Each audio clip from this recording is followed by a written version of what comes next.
Okay, good afternoon, ladies and council chambers, on this beautiful June 13th, 2022. And we have a regular council meeting scheduled today.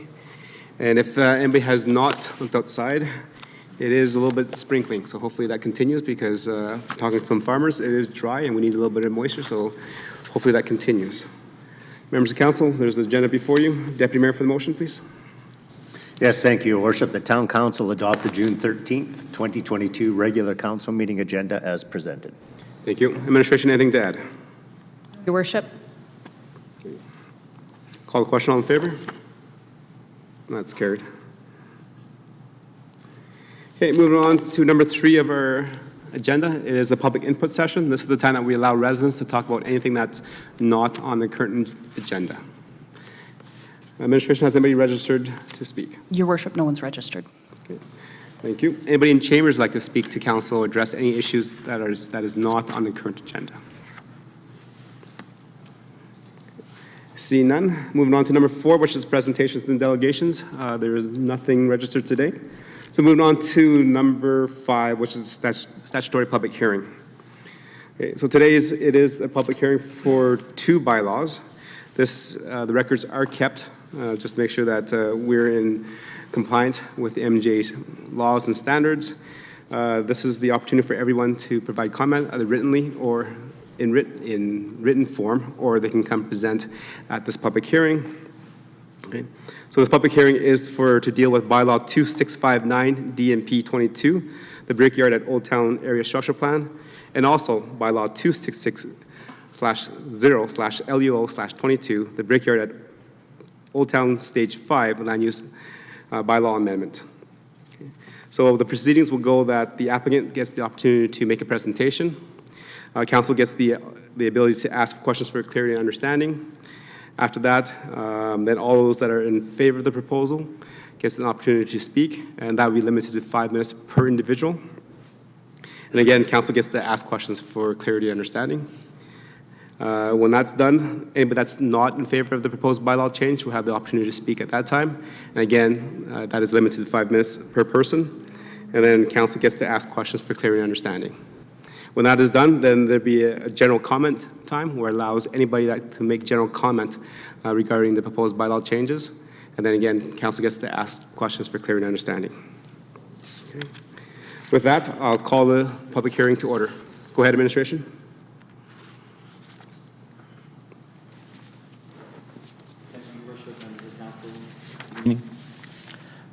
So as mentioned, this is a presentation dealing with the public hearing for Bylaw 2659 DMP 22, which is an amendment to the area structure plan for Brickyard Stage 5. We're here to discuss an amendment to an area redevelopment plan, to an area structure plan, which is at the neighborhood design phase within the Town of Stony Plains land use planning framework. This is the phase in planning which sets aside land uses, density, servicing, and staging.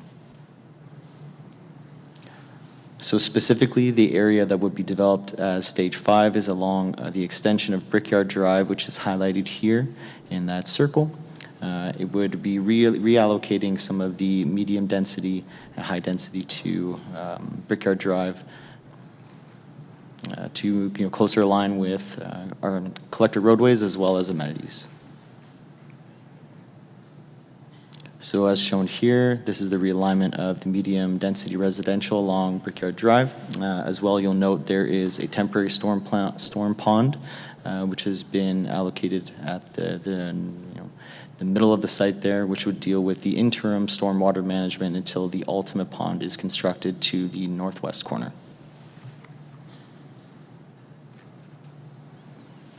Specifically, this amendment is being completed to facilitate the development of Stage 1, which is along Brickyard Drive there, and the purple highlighted by a red outline.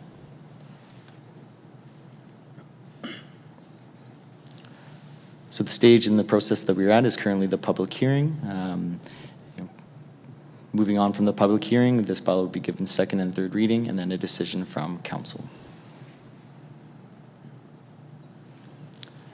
So Seeing as how it's a public hearing for both the land use bylaw as well as the area structure plan, I would just move into the next presentation for the land use bylaw, unless council has any questions pertaining specifically to this presentation.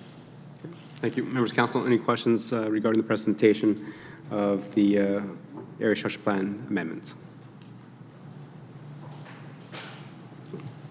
Seeing none, go ahead.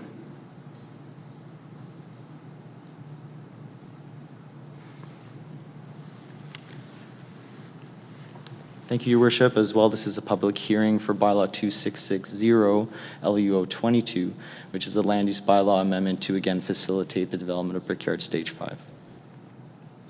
So this moves further along into the land use planning framework process, and it's getting more drilled down into the specific boundaries and land rights and uses that are allowed on specific sites. And in particular, it is the land use bylaw that we would be amending today. So this is the land use bylaw districting as it currently exists for the Brickyard.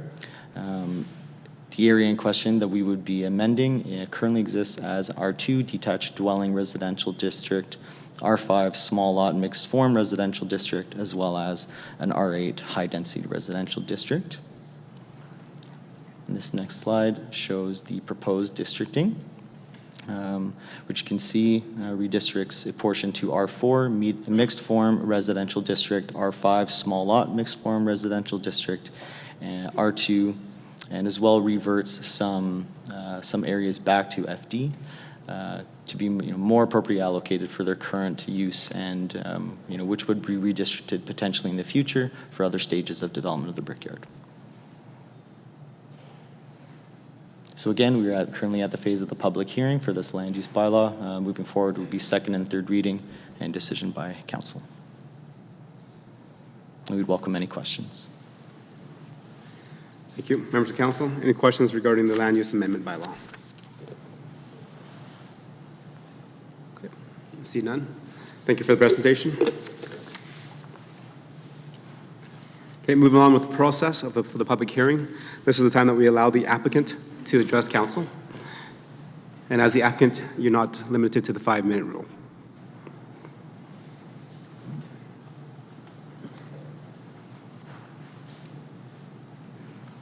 There's a sign-in sheet, so if you can sign your name and just introduce yourself to council before you start. Again, the mics are not very good at picking up sound, so if you speak directly into it, yes, thank you. How's that? Okay, very good.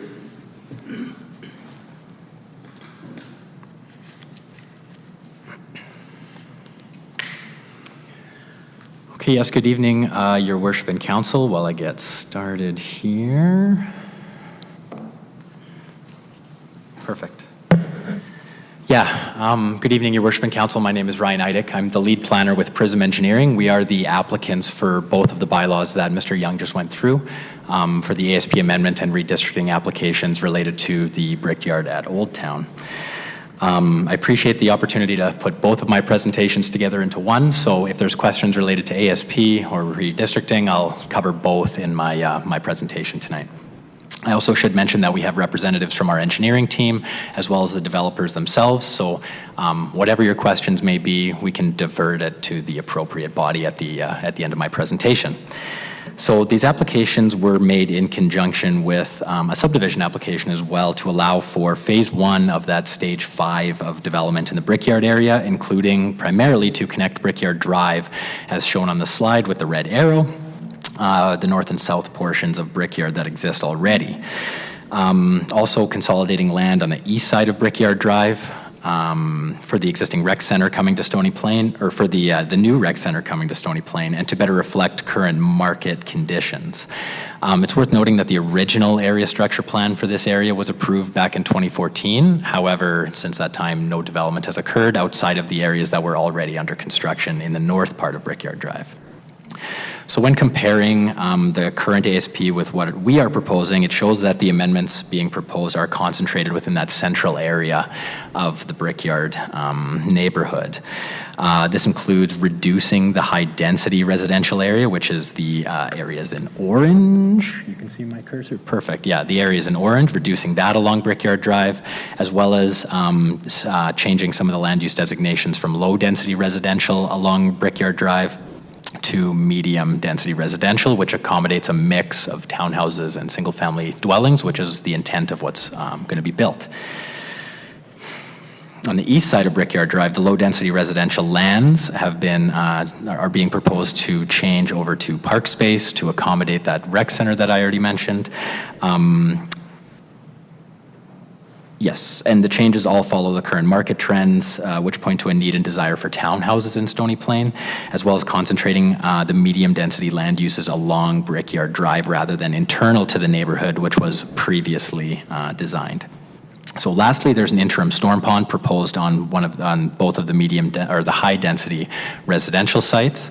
That will accommodate phase 1 of development, all the stormwater for only phase 1 to be located on these lands, and then will be removed in subsequent phases when the ultimate storm pond in the northwest corner is built. So to summarize the changes at the ASP level, what is changing is the mix and location of the residential land uses. There's an increase in park space in the area already, and adding that interim storm pond to handle drainage from only phase 1 of the proposed development. There's an interim storm pond already located on the lands to the east of Brickyard Drive. However, with the acceleration of the rec center in conversations with administration, that was determined not to be feasible. That is why interim storm pond is being proposed to be moved to the west side of Brickyard Drive on the sites that are not part of phase 1 anymore. What overall servicing concepts for the area will also remain unchanged. The overall density of the area will remain unchanged, so the exact same number of units that was proposed previously is what is planned to be built currently. There's no increase, no decrease, it's all exactly the same, simply a reallocation of where those land uses go. Also, that storm pond for future phases in the northwest corner of the plan area, that's not proposed to be changed either. That will accommodate all future phases of development. And of course, the collector road layout, including Brickyard Drive, that is not proposed to be changed either. It's just a quick overview of what is proposed versus not proposed to be changing. Now, I've talked a little bit about the first phase of development already, but it may be helpful just to go into a little bit more detail about what exactly that means. So as Mr. Young mentioned, the area in purple here along Brickyard Drive, that is the new phase 1. Originally, phase 1 included one of those high-density residential sites. That's no longer the plan. So everything along Brickyard Drive, including the areas to the east for the park, that is what is involved in phase 1 at this time. We've also amended the plan slightly for future phases, all of which will require that ultimate storm pond in the northwest corner to be constructed to accommodate. So that's the purpose of the area structure plan amendment. I'll switch gears into the redistricting now. We did submit a redistricting application as well. Includes districting lands from R8, which is the high density residential, district down to R4, which is the medium mixed form residential district, as well as a portion of the R2 district in the central area of the plan area there from R2 to R5, which is the small lot mixed form.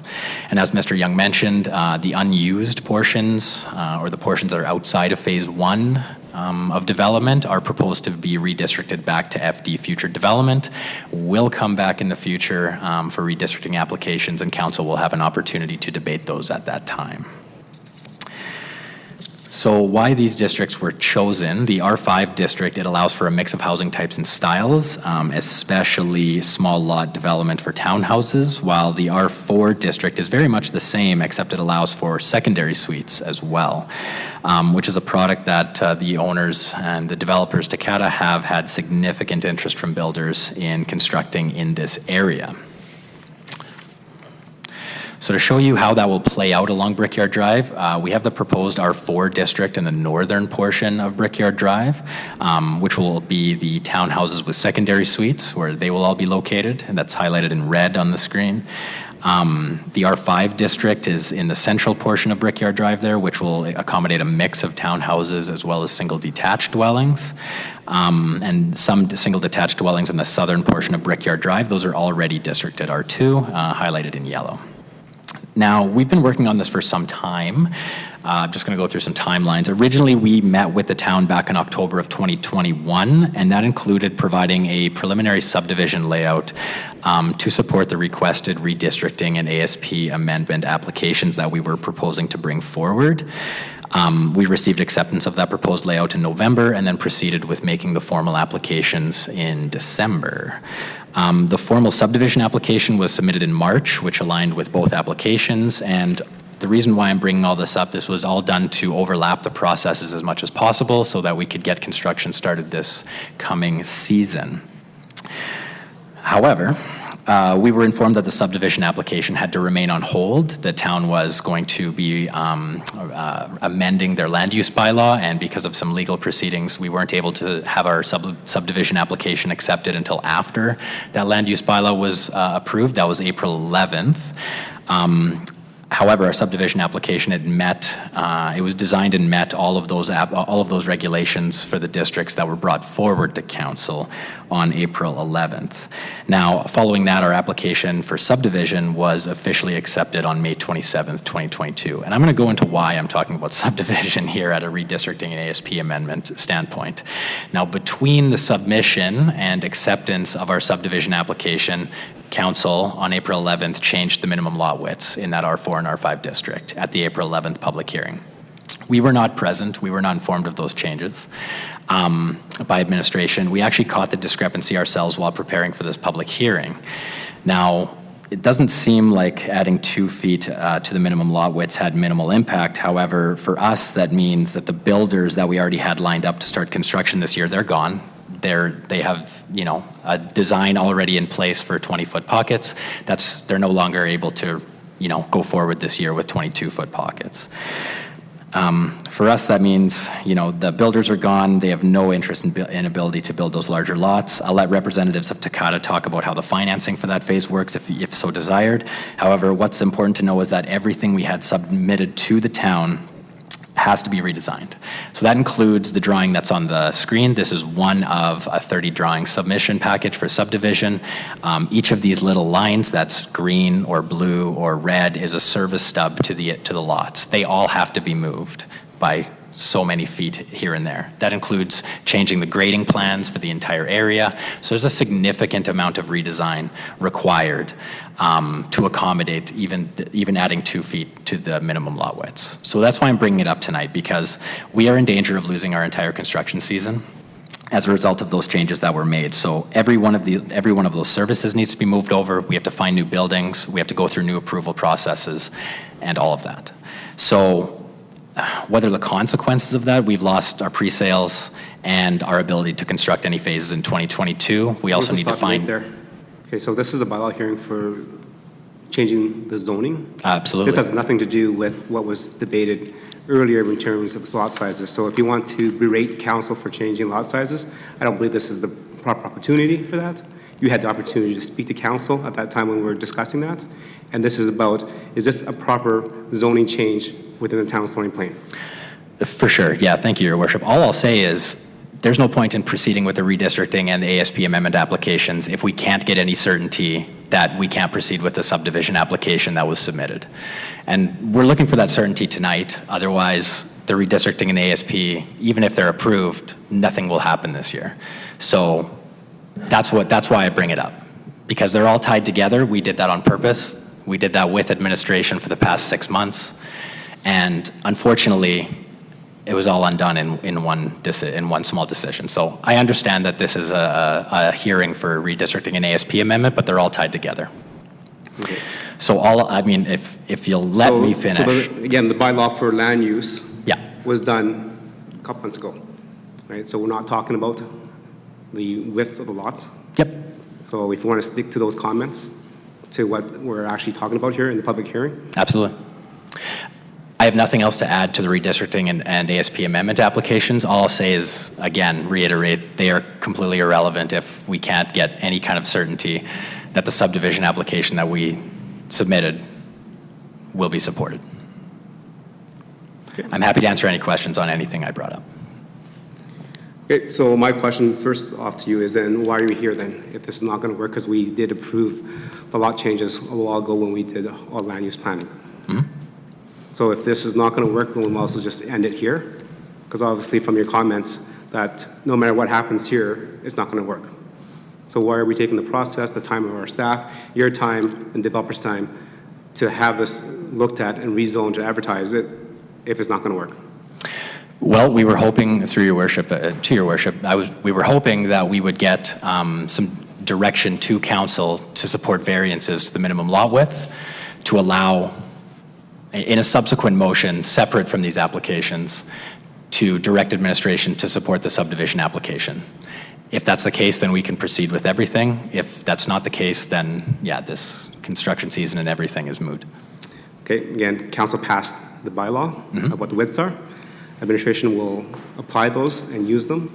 If there's variances that they're able to do, then they're able to do that. If not, then it has to come back to council. And from what I'm just hearing, that maybe this is not the appropriate date for you.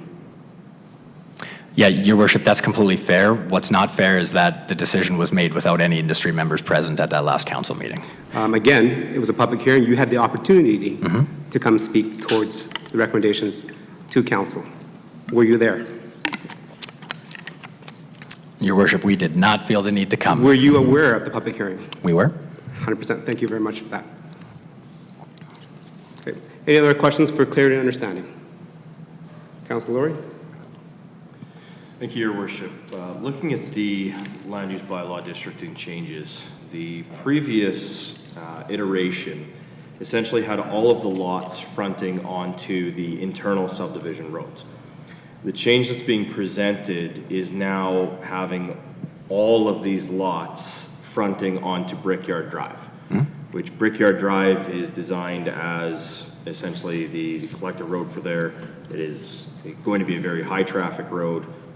It's going to have all kinds of parking for school and potentially a secondary school site, recreation facility and area. I'm just wondering if you can speak a little bit to and advise us a little bit what considerations are taken into in respect to parking in this change, because I'm looking at a previous proposal that essentially included no parking on the major thoroughfare to a new proposal with medium density, small lot mixed form, which out of experience is going to create a significant amount of street parking. Sure, yeah, through your worship to Councilor Laurie. So it actually improves the parking situation. The R2 district that was planned previously would have had front drives all the way along Brickyard Drive. So that reduces the amount of on-street parking that's available on Brickyard Drive. By going to the R4 and R5 districts, they're serviced by a rear lane. So the rear lane will provide access to the individual garages, all of them double, which provide individual parking spaces for each unit. So there's actually more on-street parking as a result of this change than was previously anticipated. Thank you. Does that make sense? Well, looking at the existing land use bylaw district and the way the internal roads work, it looks to me, it appears to me as all the lots would be facing north-south versus the new proposal that we're looking at with all the lots facing east-west. Correct. Which I do appreciate that with the rear drive and the garages, et cetera. But again, in experience, even with rear lane, even with garages, there's still a significant amount of street front parking. On the old land use bylaw districting that's currently approved with the lots running north-south, all of the street front parking would be on the internal subdivision roads. With what's being proposed now, all of the street front parking would be on Brickyard Drive. So I'm not sure I would agree with that improving the situation. Yeah, through your worship again to Councilor Laurie. So the internal roadway network, only one of those internal roads is being proposed to be closed. Still, those internal roadway networks exist. So people may park on Brickyard Drive, but those internal networks aren't changing. People can still park on those internal roadways if needed. All it does is add on-street parking on Brickyard Drive rather than individual driveways punching in on Brickyard Drive. Okay. Thank you. Yeah, so again, council, is R2 means that there is a front drive, which then you would lose X number of on-street parking because of the access and egress to a driveway. So on-street parking should be more. Members of council, any questions for clear and understanding? Okay. See none. Thank you very much for the presentation.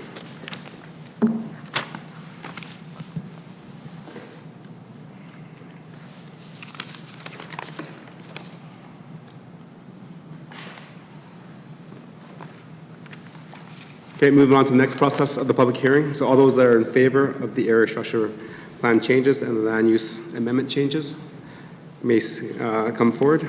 Administration, has anybody registered?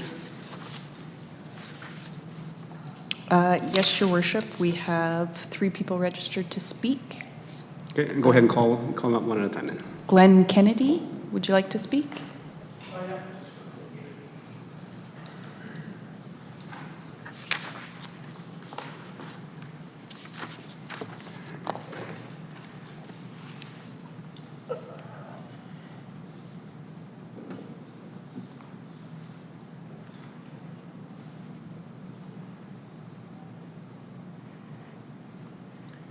Yeah, good evening. Glenn Kennedy, also with Prism Engineering. I'm a principal over there.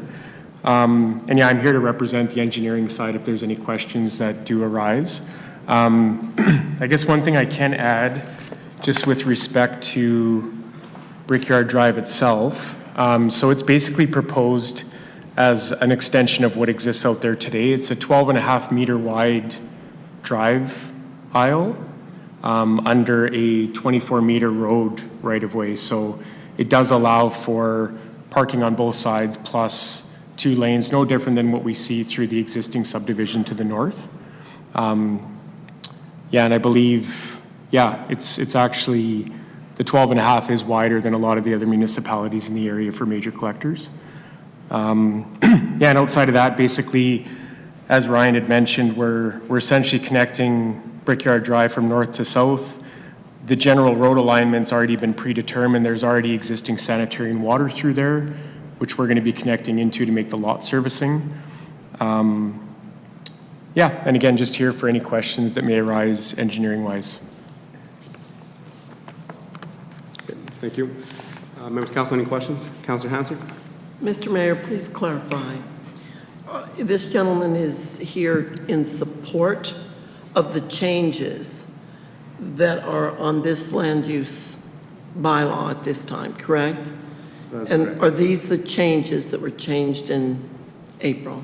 No, these are the changes that they're looking forward in terms of redistricting stage 1 of stage 5, and also the current zoning from R2 to R4 and 5, and changing the R8 to FD, and also then shifting the medium density to the arterial road. Okay. If I may, please clarify.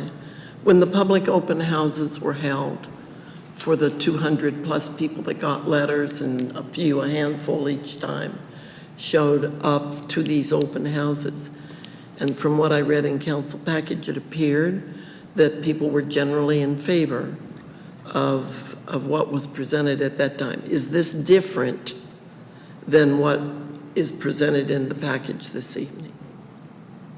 What the people were happy with, it's different? No, it's exactly it's the same. It's the same, yeah. Okay. The decision to do away with high-density development, apartment buildings in this area, could that be explained? I'm thinking that's a positive, but could that be explained? Just market demand. There's Sorry? no market demand for that type of housing. I understand. Yeah. All right. Okay, and Councillor Hazzard, in terms of the high density, there is still high density in that zone. Turning to page 99 of 208. Yes. So the old area structure plan has just a slightly larger high density that is right now adjacent to the current phase of the Brickyard. The new proposal that they're asking for would just slightly reduce that and adding more medium density to make up for the density requirements. So there is still high density in the subdivision. Just not apartment buildings. R8 means apartment buildings or anything like that. And so the answer is yes, Councillor Hansard. All right.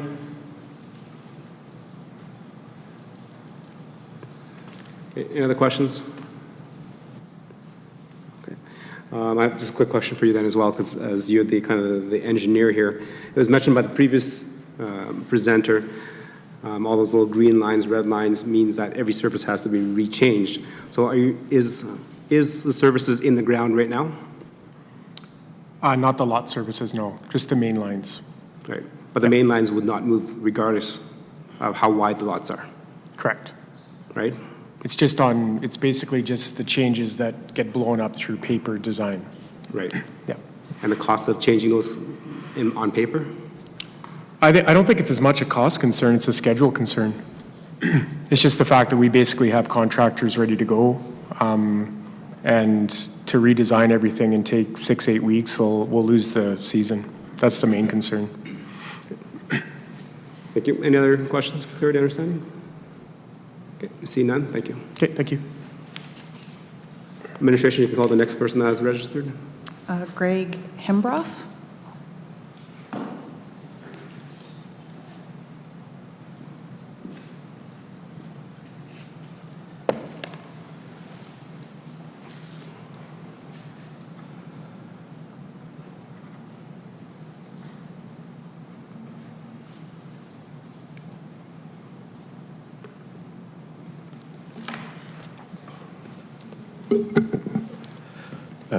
Thank you, Your Worship and Council. My name is Greg Hembroff. I'm representing Old Town Development Corporation. So we're here tonight just to talk a bit about our project and our requested rezonings, but it is tied in with our subdivision. All the applications were a complete package, basically. You had the subdivision proposal, the zoning, and the ASP amendment. We have been working with the administration on this phase since the fall. We do have contractors lined up. We have materials secured, which both of those items right now, this season, has been challenging.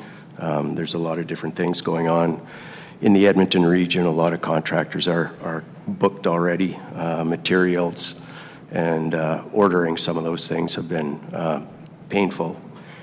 We have been fortunate enough to get contractors who have secured enough materials to do the construction this season. Otherwise, you could be waiting 50 to 60 weeks in some cases for electrical transformers, from our understanding. Bigger townhouse plans right now with our builders don't exist. If we aren't able to proceed with the project as proposed, we'll lose our builder group to try to get some other kind of plans redesigned in time. We just don't have time this season to get that done. So we have a little limited window of opportunity to try to get this phase constructed this year. Even best case scenario, it's going to be challenging. You get some weather, some rain delays, things like that. It can drag the process on a little longer than we'd like. So we are here tonight hoping to get some certainty, support of our ASP amendment, the land use districting, as well as an understanding of where we're at with our subdivision application. We know that administration and under the Municipal Government Act does have the discretion to approve an application that doesn't meet some of the minimums within the bylaw. I think that's 654(2) of the MGA. So we're hoping that if council is supportive of our complete package, that we would be able to get some direction, or administration would have some direction that this proposal is acceptable to the community, and that we'd be able to proceed this year and get in the ground right away. That's all I'm going to say. I don't want to rehash things that have already been discussed, so we're here to answer any questions that you might have. Okay, thank you. Members of council, questions for clear understanding? Councillor Meyer? Yes, thank you, Your Worship, and thank you for coming, Greg. I'm just a little confused in terms of your planning. Am I understanding it right? You guys made plans anticipating certain changes, and then those changes didn't turn out to be exactly what you anticipated? I would have to say that's correct. We had worked through industry, through administration. What we were proposing was consistent with the amendments that were going to council. And just to follow up to that, did you get any assurances from administration that those changes would be guaranteed or anything to that effect? There wouldn't have been assurances. They supported our proposal. And like I said, we had worked with them since the fall to make sure that what we were proposing was acceptable to administration. And one of the bigger items was the additional parking in the R4 district and deepening the lots to accommodate that. Thank you. Councilor Fletcher? I'm good right now, thank you. Okay. Councilor Laurie? Thank you, Your Worship. And maybe this is more a question either for you as our EMRB representative or to administration. So what this land use bylaw districting change also includes is a significant shift of previous designation back to future development. And a large portion of that is the R8. As you mentioned, there are certain density targets that are required for ASPs, et cetera, through the EMRB. And I'm just curious, with this being changed back to future development rather than having the districting change, like how does that impact it? Are we able to provide assurance that we will still meet the density requirements? Mayor to Councillor Laurie, the land use bylaw districting wouldn't change any of those density targets. Those are outlined and established in the area structure plan. So there's no change anticipated in the densities. So your intention in changing it back to future development is just to leave your options open as to how you achieve that in the future. And just before you answer, I'm going to ask members of council to stop the sidebar conversations. This is a public hearing. We have a question. Please be cognizant of that. Do you need the question repeated? Yeah, please. Go ahead. So essentially, if I'm understanding your response is that you're moving these back to future development in order to leave your options open, I'm going to use that term, in how you achieve those density targets in the future. Mayor to Councillor Laurie, it would leave it open, I guess, but it still has to be consistent with the area structure plan and the designations in there. Okay. So the answer, Councilor Laurie, is this will have no effect on the density requirements because if you look at the area structure plan that they're asking us to change to, it does meet the density requirements. The R8 is still there. The site that is on the southern portion of Old Town South, in that area, is still there. But there has been an increase of the medium density to offset the reduction of the R8 at the top. So looking at this concept, I would agree that it would actually exceed what the old density was. So I think we're safe in terms of meeting the requirements that was set up by the EMRB. Okay, appreciate it. Thank you, Richard. Thank you. Councillor Loynes, please.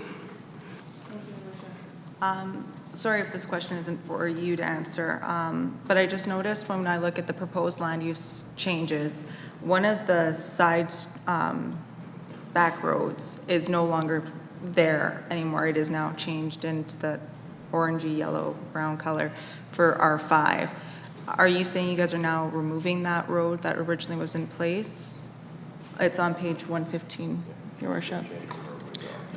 Yes. So they're taking out a road altogether? Is that what the future plans are going to be? And how will that affect the houses and the residents that are going to be there? I'm not certain what road you're Okay, so I'll answer that addressing. question. So during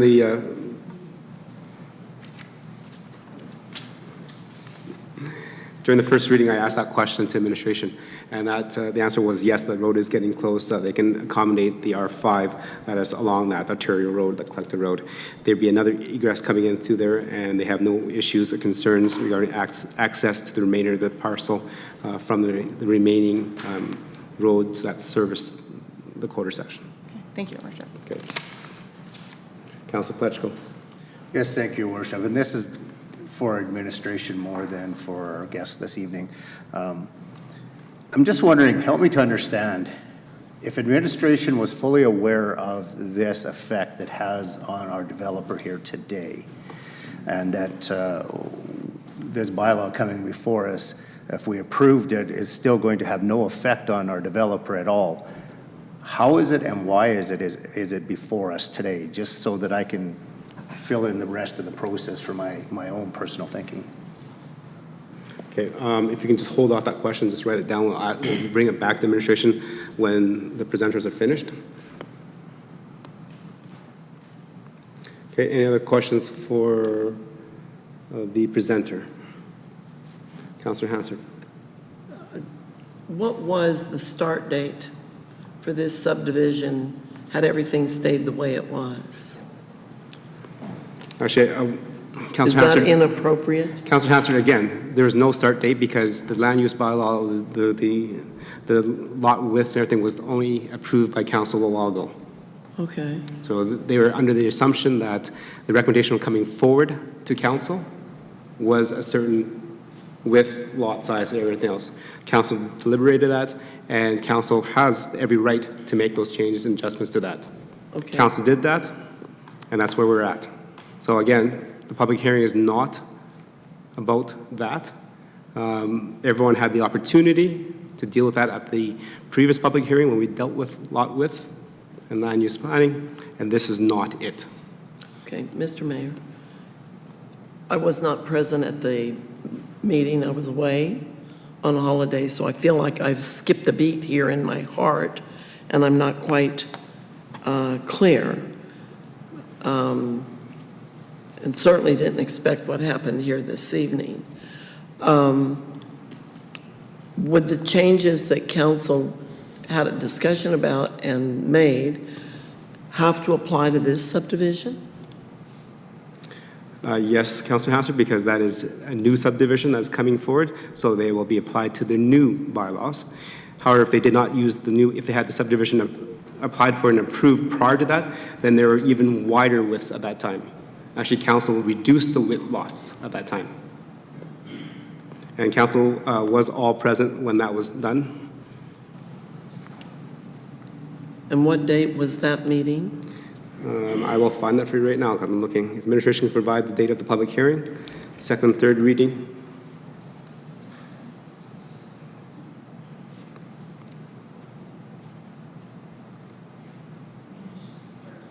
Okay. Then we'll get you Great. that. Any other questions for the presenter?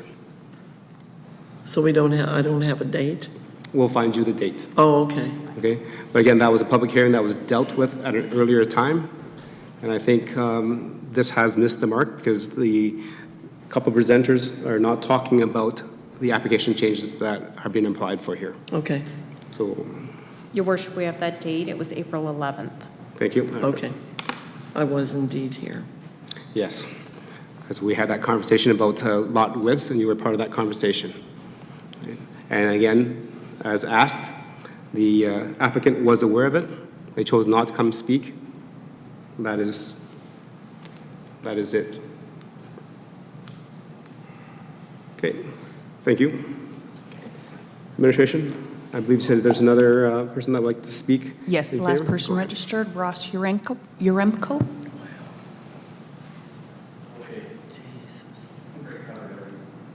He has no new information to provide. Okay, thank you. And moving on with our process, is anybody else in the chambers that has not registered like to speak in favor of the bylaw changes? Okay. Seeing none, we'll move on to the next phase, which is all those that are present that are opposed to the proposed bylaw changes. Administration, has anybody registered to speak in opposition? No, your worship. Okay. Thank you. Does anybody in chambers like to speak in opposition of the proposed bylaw changes? Okay. Seeing none, move on to the next part of the public hearing. All those that make a general comment regarding the proposed bylaw changes. Administration, has anybody registered? No, your worship. Anybody in chambers like to address council on making general comments regarding the bylaw changes?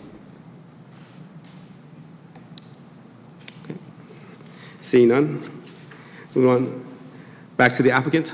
The applicant, you're allowed a closing. Would you like to address council?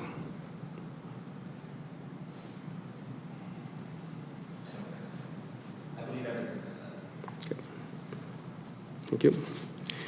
And with that, that comes to the end of our public hearing bylaw procedures. Administration, has that adhered to the MGA rules? Yes, your worship. Thank you. With that, I will declare the public hearing for bylaw 2659 DNP/22, the Brickyard at Old Town Area Structure Plan, and bylaw 2660 LUO/22, the Brickyard at Old Town Stage 5, and land use bylaw amendment closed. Council will be dealing with these bylaws a little bit later in our agenda. I think that is number 8 in our agenda. Okay, moving forward, number 6 on our agenda items is the adoption of council minutes. Councillor Meyer, please. Yes, thank you, Your Worship. The Town Council approved the regular council meeting minutes of May 24th, 2022, and the Governments and Priorities meeting minutes of June 6th, 2022, as presented. Okay, thank you, Councillor Meyer. Members of council, you had a chance to read it. Any errors, omissions, or comments on those? I didn't see any either, so I'll call the question. All in favor? And that's carried. Okay, moving on to number 7, council boards and committee minutes. Councillor Hansford, please. Your Worship, I move that Town Council receive the council boards and committee minutes for information. Okay, thank you. Members of council, you've had the opportunity to read the minutes. Any questions, comments to the representative of those boards and committees? Okay. I have a question to the Stony Plain Public Library representative.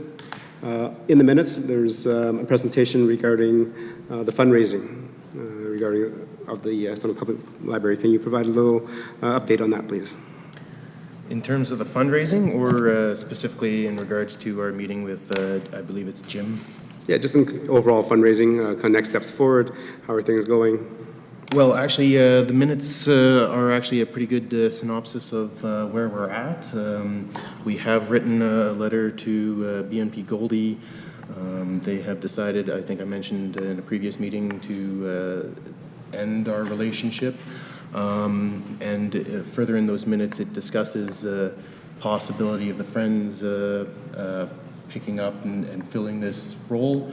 The board is basically still at that stage, making inquiries to the Friends' willingness and formulating sort of alternative plans about how we'll go about fundraising. Okay, thank you. And I have a question to the members of the Growth and Commerce Committee.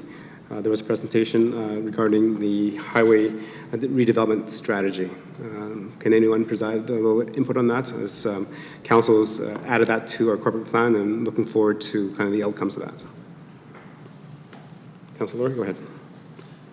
Thank you, Your Worship. Essentially, the update was just that the RFP had been awarded and that the initial meeting for the kickoff had been undertaken with the with the approved and awarded proponent. And so that work is currently underway, and we're anticipating seeing the results from that in the future. I don't know if we have a date for that. Your Worship, I believe that'll be in Q4. Q4? Okay, thank you. Any other questions, comments regarding the commission meetings? See none, I'll call the question. All in favor? Okay, and that's carried. Before we move to the next item, I'm going to call a recess. We'll take a 6-minute recess and be back, please.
Okay. Members of council, members of the public, welcome back to council meeting. We've adjourned from a recess. Moving back with our agenda for June 13th. Number 8 is bylaws. Looking at 8.1, which is the area structure plan for the old brickyard at Old Town. Go ahead, administration. Good evening, Your Worship. We have our members of our manager of planning as well as our development supervisor here to present both the ASP amendment as well as the land use bylaw amendments that have been provided as part of the public hearing tonight. As well, additionally, council is welcome to ask any questions, and administration could provide any clarification with regards to the additional items that were raised by the applicant during the public hearing if council so wishes. Just like our manager of planning and our development officer to lead the presentation. Thank you. Okay. Go ahead.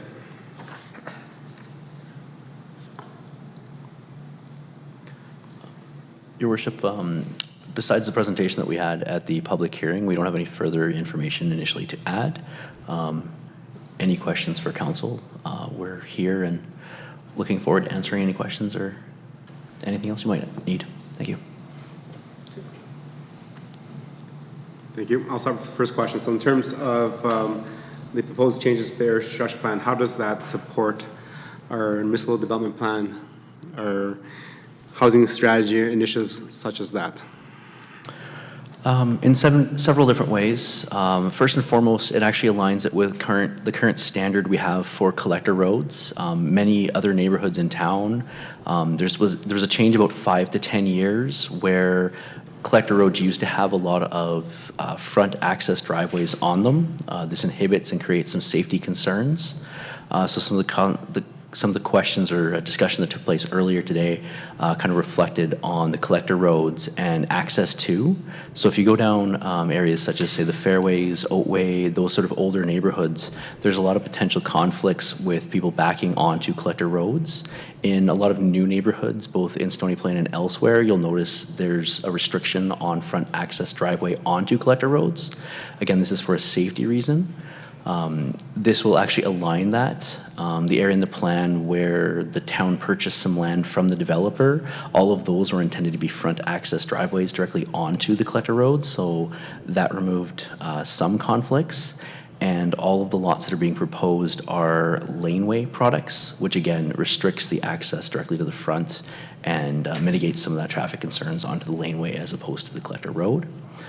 In addition to that, this creates an opportunity for some more diversity in terms of the housing stock within the area, specifically with the townhouse product that the applicant has been proposing. Thank you. Any more questions for clarity and understanding before I ask for a motion to the debate? Councillor Anderson, for the motion, please. Thank you, Mr. Mayor. I move that Town Council give second reading to Bylaw 2659 DNP 22 to amend the Brickyard at Old Town Area Structure Plan. Okay. Thank you. Members of council, the floor is open. Comments, debate regarding the proposed second reading.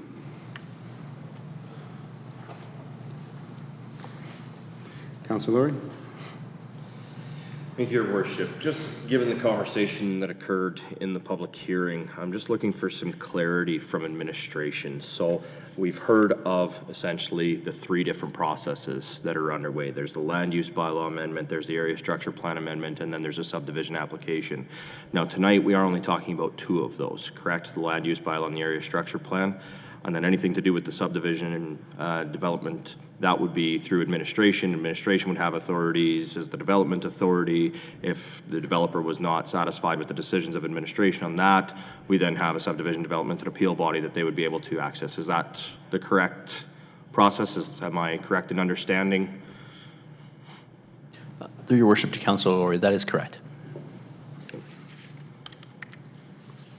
Thank you. Councillor Pacheco. Yes, thank you, Worship. I'll reiterate a question that I asked at the beginning here.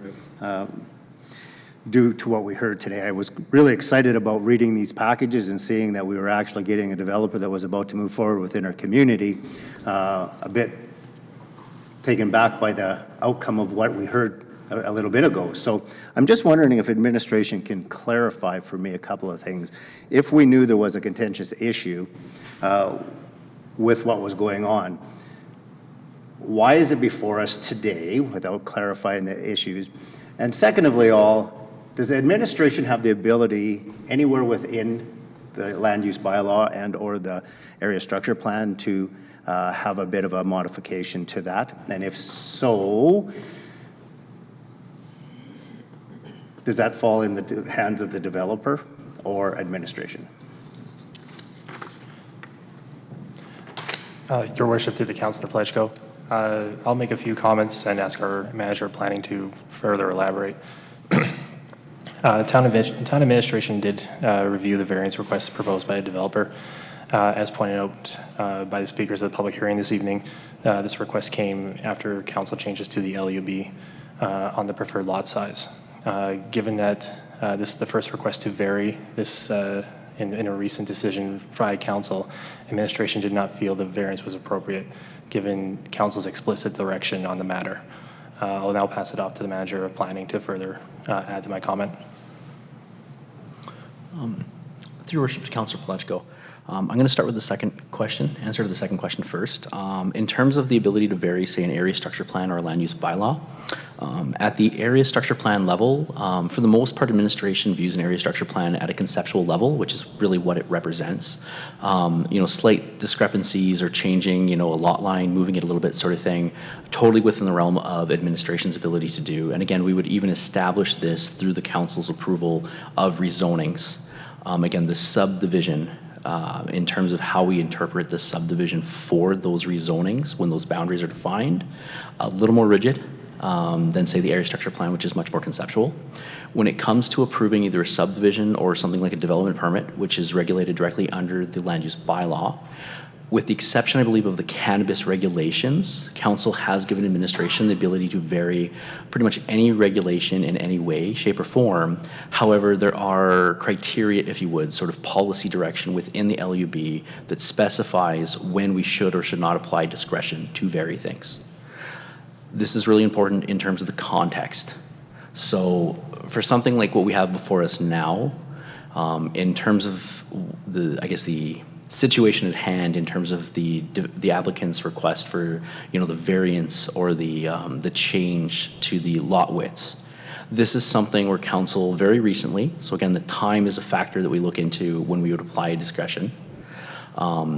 Several months ago, just a couple I believe, is when council made an explicit motion to a recommendation by administration regarding lot widths. So in such a circumstance, administration doesn't really feel we should go contrary to kind of an explicit direction. So, this would be different if 2 or 3 years have passed. We've got lots of examples at the newer lot widths. There's been some discourse, some discussion, some other public hearings maybe on it, and administration could then could make an informed variance or decision on a variance once we have sort of some additional information given that context. Right now, the challenge is, again, that short duration and that very explicit decision the council made.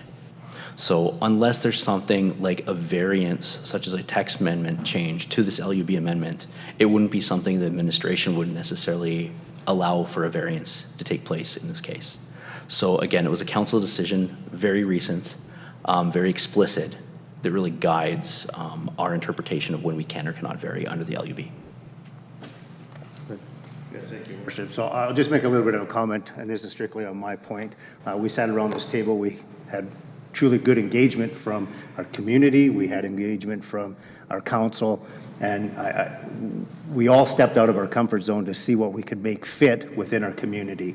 So I'm very appreciative of what I'm hearing tonight, that administration has taken guidance from this council to move our community forward, and I think we've made some pretty good provisions for developers to move forward. Just to touch a little bit on what Councilor Laurie was talking about, there still is one process, though, that the developer can still take. If administration chooses not to, we can approve what is before us tonight.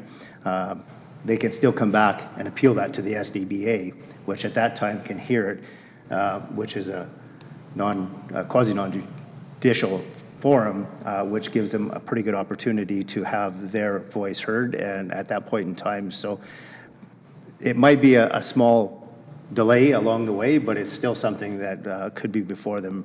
And really, we see nothing in front of us tonight that would give us any authority, or is there something that we can talk about tonight that would give council authority to re-debate that whole issue?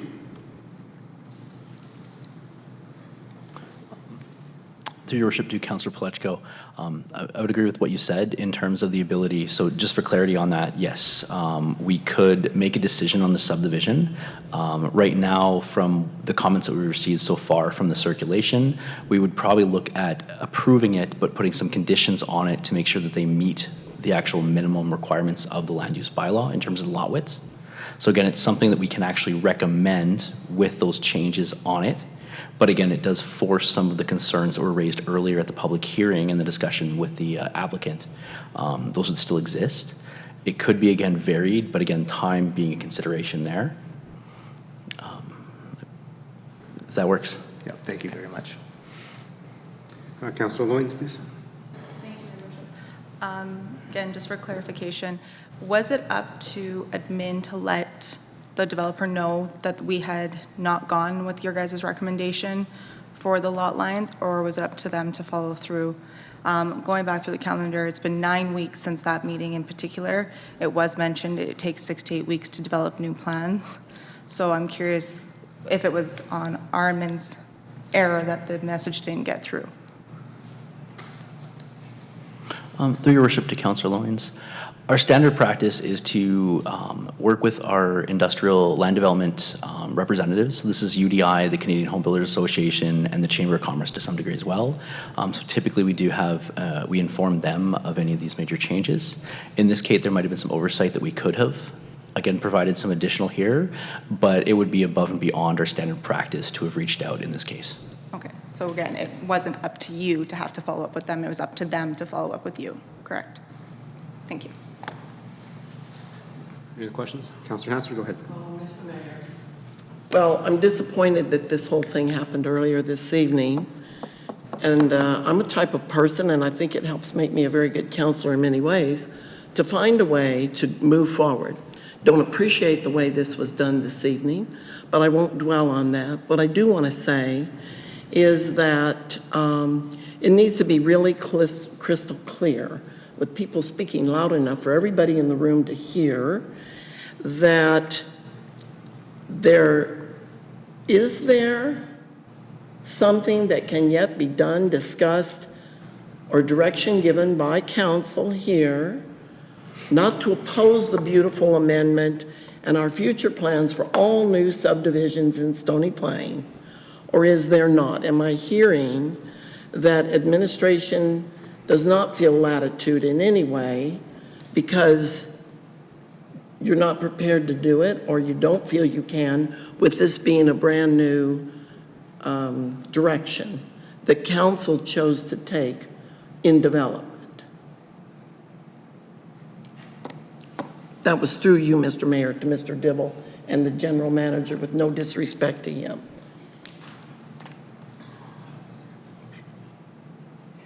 Honest answers.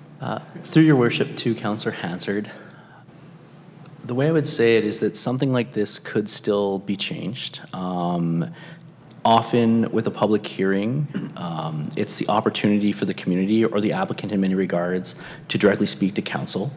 Once council has heard everything that's been said, it is at their discretion whether they would entertain any sort of changes or amendments to the decision at hand.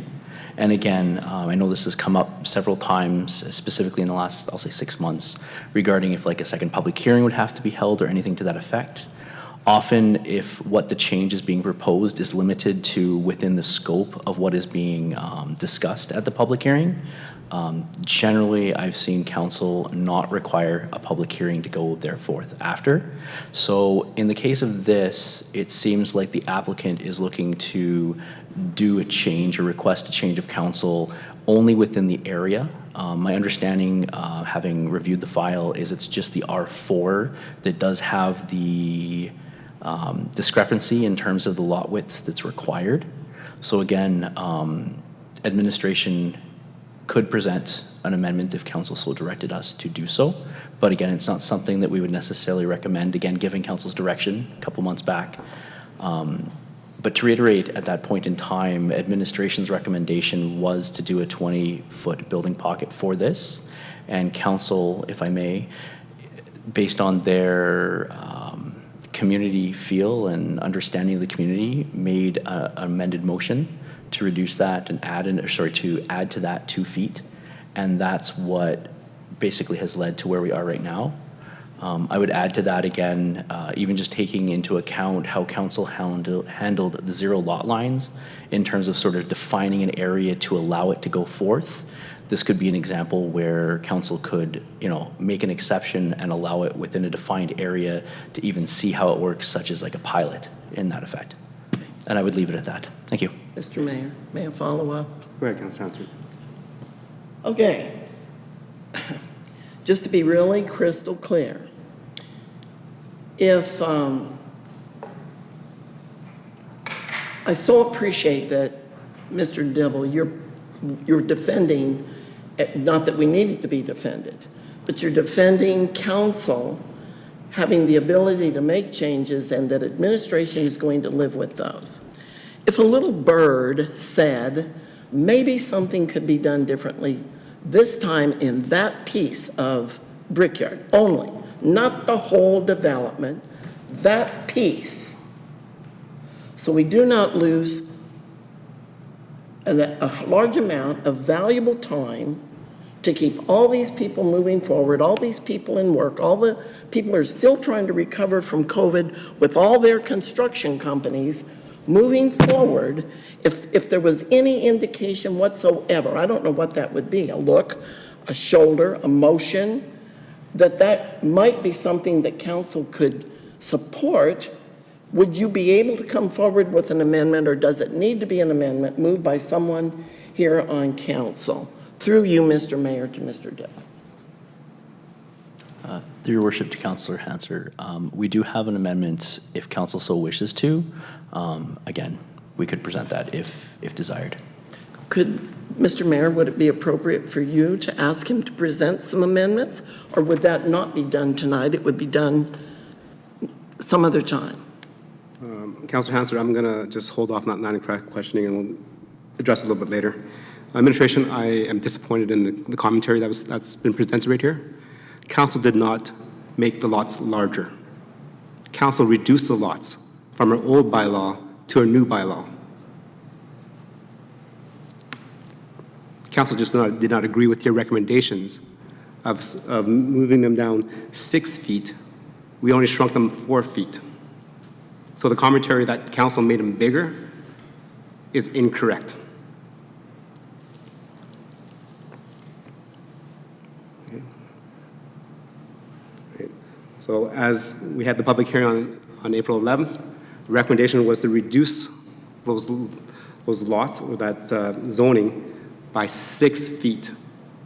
And as members of council, we had that conversation, and based on our community feel of what we wanted to see for community, we thought 6 feet in one move was too much. We only shrunk it 4 feet. So if council did not approve the new changes, then they'll be dealing with an extra 6 feet than they're now. Correct. So I think the opportunity here is this zoning good for the town of Stony Plain? Okay, we heard that the additional 2 feet is only applicable for R4, which is the very front edge of Brickyard Drive. Administration, how many feet frontage is that R4?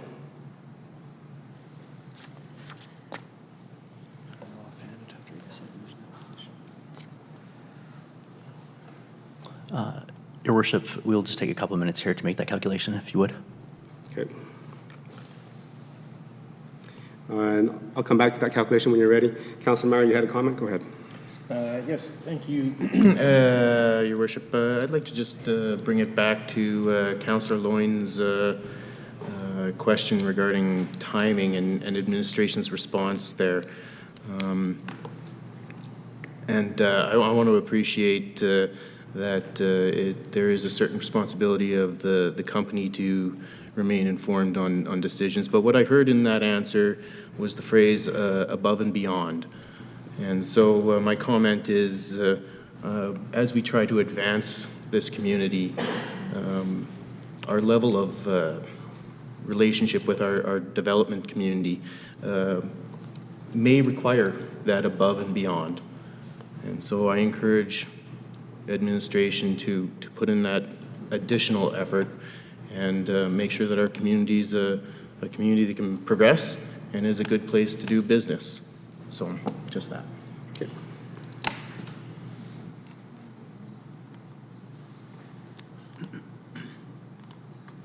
Thank you. Okay, any other questions, comments? We'll wait for that. Councillor Hanser, go ahead.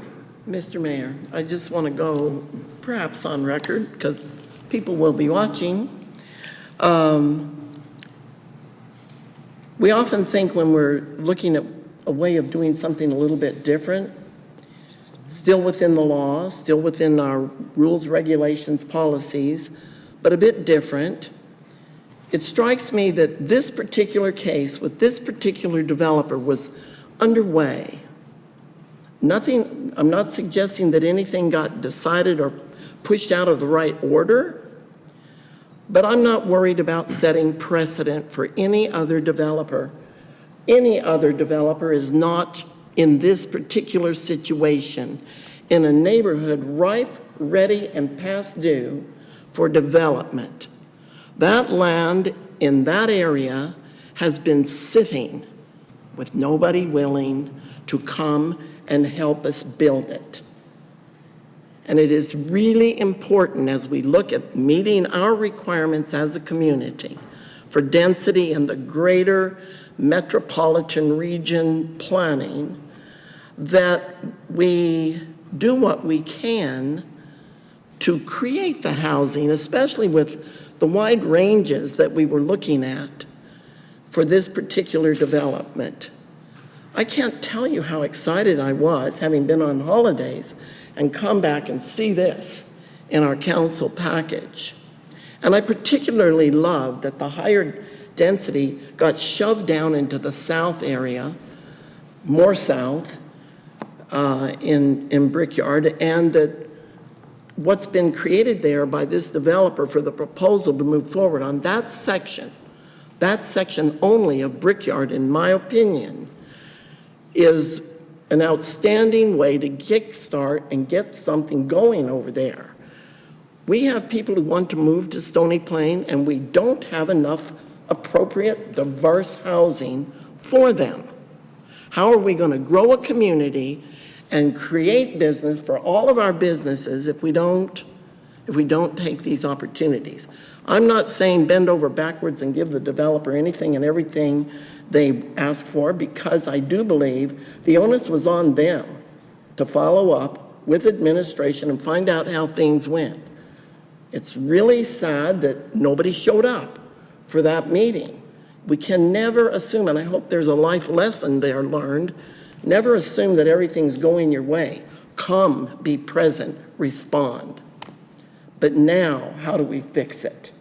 And I don't think taking an attitude that we can't adjust or that we don't want to consider that perhaps these people on this council are willing to go, okay, how do we move forward?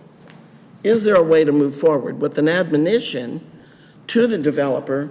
Don't think this is going to be over anybody's head again in the future. We need to all work together if we're going to make Brickyard move forward. Thank you. Comments, Councillor Hansford? Councillor Loyens? Just going back to what the proposed change was with the high density and moving it from being, like it was mentioned before, north and south to now facing east to west, and going back to parking conversations. I know the developer mentioned that there is more than enough road space for parking on both sides of the road and traffic to go through it. It is no secret that we have areas that is a difficult nature, and we have changed parking rules since then to allow only one-sided parking. How are we going to know that we're not going to face that same issue and then have people parking in cul-de-sacs and areas where they don't have their own personal parking? I understand there's back lanes, and we're saying, oh, they'll use their back lanes and they'll use their driveways and their garages. But again, we see it throughout town where people actually prefer the street parking and block the street completely, only allowing single traffic. So, question to administration is that Brickyard Drive, what type of road is it?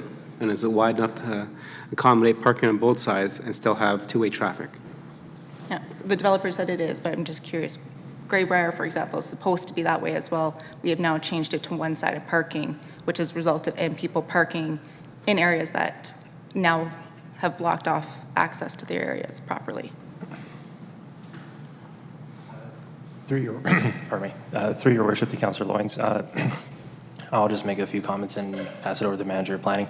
Your comment on Greybrier is well taken. We recently updated our municipal development standards in 2020 to accommodate roadways that would avoid that exact problem. I'll let the manager of planning confirm, although I believe that the road planned for here is a 24-meter road width roadway, for road right-of-way. Pardon me. I'll let him talk further to the planned roadway design. Thank you, Mr. Newstead. Just to go back to the mayor's initial question, just to answer that, there are 15 lots in the R4 proposed as per the subdivision. This is about 140 meters or 450 feet of road length. And again, that's just limited to the R4. So there's one local road that comes off of Brickyard Drive as being proposed on the north side. And from that distance to where the house is currently back on there is the distance I just mentioned. Specifically in terms of your question, it is a major collector road.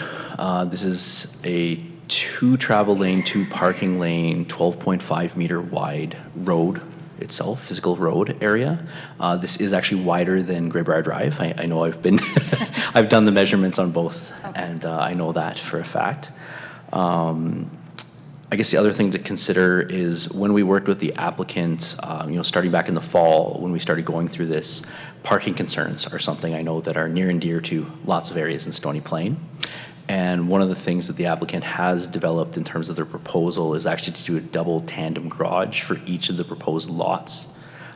This came about because of the requirement to have on-site parking for 2 cars for each dwelling, and they wanted secondary suites in there as well, which necessitated a 3rd one. So they actually have allowed or designed their development to enable 4 parking stalls on each one, even though they would need just 3. As far as I know, might have been 3, but at least 3. They do have the double tandem garage, I believe is what's being proposed there, as a way to make sure that they don't need to vary the parking regulations on top of anything else within their proposal. Thank you. And if there's any further questions, please let me know. Okay, thank you. Councilor Pletchko? Yes, thank you, Worship. A couple of things. First off, I want to have a question, and secondly, I'll have a bit of a comment to follow. So we're talking about this road being a wide enough road. Talking about 4 vehicles being able to park in 1 unit. When we talk about this, we have not talked about the 2 roads that connect to these 2 roads. The one at the one end is fairly substantially narrow, and the other one is just a standard road that we had in our community. So we talk about one area and still trying to move traffic through that area. We have not addressed the issue regarding the other 2 areas that will move that traffic. So the congestion that can be in that area will be somewhat astronomical, I feel, at this time based on that. But when you talk about parking stalls, what size of vehicle do developers use to calculate that? Because here in Alberta, or better yet, drive around Stony Plain or take a look out the window. Tell me that they've used 4 trucks to fit on that, and I'll tell you, you've got a good plan. If you're talking 4 mini cars, I'll tell you, we have the same problem that we see within the city of Spruce Grove, which highly recommended against 0 lot lines, period, that they're going against it. So I'm just curious, when I hear what we talk about 4 lots, what is that? What does that look like for Stony Plain, our community?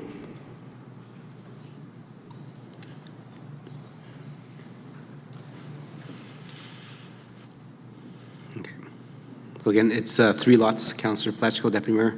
They need 1 lot, 2 parking spots for the upstairs and then 1 for the secondary suite. So it's 3 parking spaces.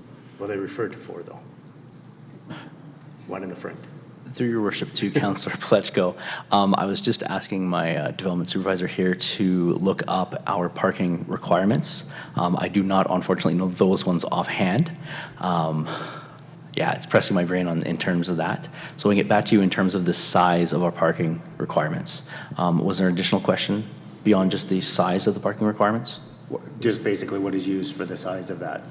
To determine that you talk about 4 parking spots, and I understand 1 in front and 3 in the back for the extra lot, but we also, I mean, we can take that a step further within our community. We also know that every part of our community today, we run into a bit of a parking issue. So, you know, you're talking about 4. You got a suite, there might be 2 people in there and they might need 2 vehicles. So now we're talking 5 instead of 4 too. So, you know, I get where we have standards and I can appreciate the standards. I just sometimes wonder when we set them standards if it's what the expectation really truly is. Without having the specific numbers before me, I was here when we actually worked on the LUB and developed a lot of these different standards. My recollection was we did try to get, say, a small truck, I would say, in terms of the size to fit. But again, that's just 7 or 8 year old knowledge at this point in time. The specific area, just bear with me while we find the actual numbers here. Thank you. Okay, well, if you, I'll make a bit of a comment then too, if that's okay at this time while they're looking for that information. I sit here today a bit troubled listening to us rehash a discussion that we've had a very short time ago about what looks good for Stony Plain. And I really struggle with that, knowing that through that process, we had some really good insight from our local residents, and we had some good debate at this council table. And truly, we have a process tonight that should be followed, not stepped outside of, which eventually could be back at council, I guess. But, you know, the floor is open for the developer to ask for the variance. If administration so sees not fit to, or sees fit to, that is simply a process that we go through. And then there's the SDBA. That's what we have that quasi-judicial system for. It's a good system. Nobody pre-looks at anything. They get their package, they base it on knowledge, and they base it on what fits within that structure plan. So coming tonight with amendments, I can appreciate where one of my councillors is coming from tonight, but I struggle with that. We just had this debate based on what our community told us. However, we do have a process in place that I feel is very important that we follow.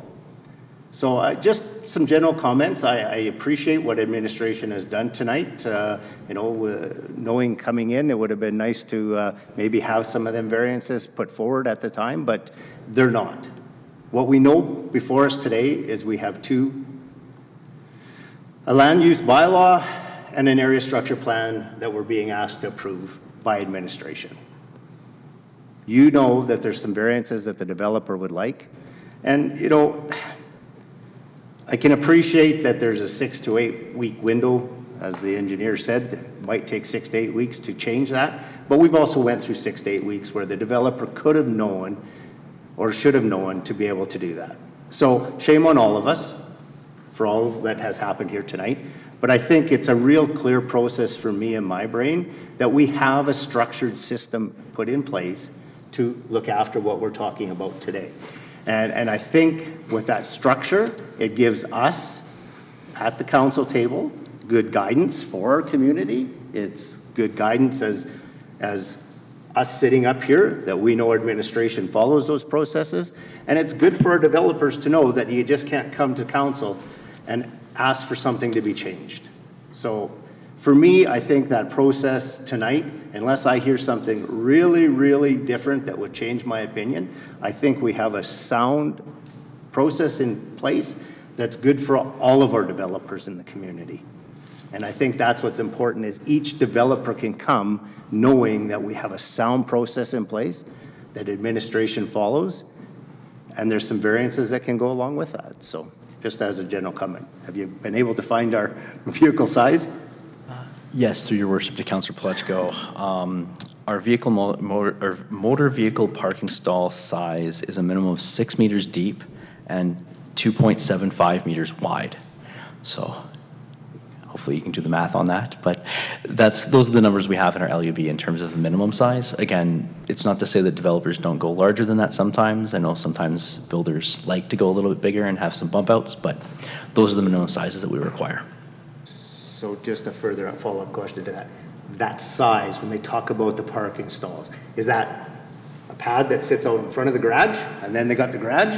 Or is that the garage that they're driving directly into that gives them the parking stalls? Through your worship to Councillor Pletchko, it's the physical space that they need. So it could be on a parking pad, it could be in the garage. If they're doing tandem, they would have to have that space times 2 in terms of depth. Side by side, same thing. Basically, they have to have that area multiplied by however many parking stalls they need per the number of dwellings they have on that lot. So clarification, it could be a garage, single car garage with a pad behind it, which means 2 vehicles. Thank you. And that's roughly 8 feet by 18. So which does, unless it's a dually, it fits mostly, just about everything. Yeah. Councillor Laurie? Thank you, Your Worship. Just 2 points of clarity that I'm looking for here. So first of all, actually, Councillor Pletchko had made a mention about the road width and about looking at the 2 roads that are connected with it, implying that those roads maybe weren't of the same caliber. I don't believe administration addressed that, but I'll address it. 57th Ave, which connects to that, is a 12.5 meter road, which allows for parking on either side of the road and vehicle traffic in both directions. It's also only 15 meters from sidewalk edge to sidewalk edge. Brickyard Drive, which would be the other connection at the end where it's terminated right now, again, is a 12.5 meter roadway, but has a 24 meter width. And I can't remember what we called it, a variance, or not a variance, anyways. The collector. No, it was the term basically to say the additional width that's not roadway but required for it. Councilor, are you referring to the road right-of-way? Thank you. The right-of-way, whereas there's not that right-of-way on 57th Ave. So hearing that this is going to be a 12.5 meter road, which is the same width as both Brickyard Drive and 57th Avenue, which handle the traffic fairly well, and it's also going to have that 24 meter right-of-way, shows me that from a traffic perspective, it should be able to handle that amount of traffic. From a parking perspective, especially since it only has houses on one side of the road, it would appear that it should be able to adequately handle the parking, because 57th Avenue has parking on both sides of the road and handles the parking necessity. I do agree with your comments in regards to the process that we have in place with SDAB and the avenue that can be followed there. I think we're in a difficult situation, as Councillor Hansard recognized, as to where when applications came forth, things were in process and in flux, and they did not go the way they were anticipated by either administration or the developer, and there were not adjustments made at that time. But I do have one question of clarity, and it goes back to the motion on the 11th, because I keep hearing referred to that it's just R4, it's just R4, it's just R4. But the specific motions is moved that Town Council amend Bylaw 2654/LUO/22 to increase the width of the narrow lots in R4, R5, and R6 district by 2 feet. So I keep hearing reference to only R4, but this land use bylaw amendment has both R4 and R5, and both R4 and R5 were included in the motion to increase it by 2 feet based on the proposal that was put in front of us, which, yes, the proposal plus the increase did amount to a reduction from our previous land use bylaw. But I'm seeing both R4 and R5, but I'm only hearing us discuss R4. So is the R5 portion of this amendment impacted by the lot width, or based on the preliminary design by the developer, is the R5 portion satisfactory? Through your worship, Councillor Laurie, it is just the R4 that would require any sort of a variance, because when they designed the R5, it did meet what was approved by council at the most recent LUB update. Okay, so it did meet it with the increase the council made during that meeting? Correct, it still was valid. Thank you for the clarity. Thank you. Councillor Anderson? Thank you, Mr. Mayor, and thank you, Councillor Laurie, for going there, because that's where I was headed, and you probably said it much better than I would, so thank you for that. I agree with a lot of the sentiment that's been shared this evening, in that we spent a lot of time digging into our land use bylaw based on the proposal that came forward to make a decision that we believe, based on what we heard that evening and from the residents of our community, would help guide us moving forward. And I was a supporter of increasing what the recommendation was. I was having a hard time reconciling how narrow some of these lots were proposed as. And so that was something that I supported and spoke to, and had great conversations with, the individuals that were in attendance. I know we've talked both sides of this in terms of we could have been above and beyond, whose responsibility is it? Where I'm really struggling is that it's been presented here today as kind of an all or nothing. So if this doesn't go through, the subdivision application isn't approved as it originally was, the season's over, it's lost, we're shut down, we can't, do anything from there without going back and redrawing. The numbers that I've been hearing, the question of what percentage of this or what length of this project is R4, I think, the numbers came back was approximately 15 lots. Our package suggests this proposal is 41 proposed lots. But what we're saying is only 15 of 41 can't actually go ahead based on what's already been presented. And so that would suggest then that 26 or 65-ish% of this project aren't affected by those changes in the land use bylaw. And so I guess my question is this all or nothing? Like, is this, go, no go? Or is there opportunity here to move ahead on the R5, the 26 units that are proposed there, to allow time for the redrawing of the second half or the R4 portion of that subdivision plan? And maybe that's a question. I don't know if that's administration or developers, but. Great. Through your worship, to Councillor Anderson, it would be a question probably better directed directly to the applicant, because they would know better than I would on that, or we would.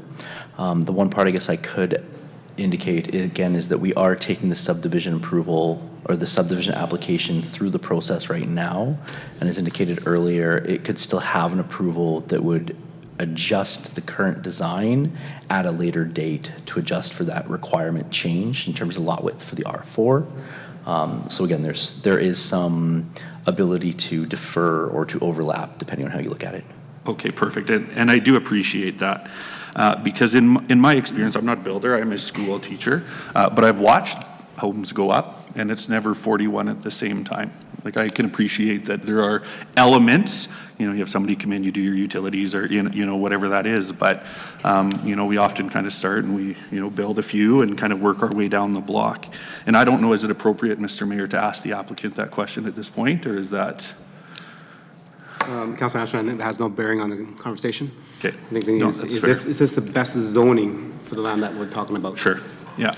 No, and I appreciate that, thank you. So based on, what has been presented, I do feel like the amendments that were made to our land use bylaw are something that I think we need to stand behind.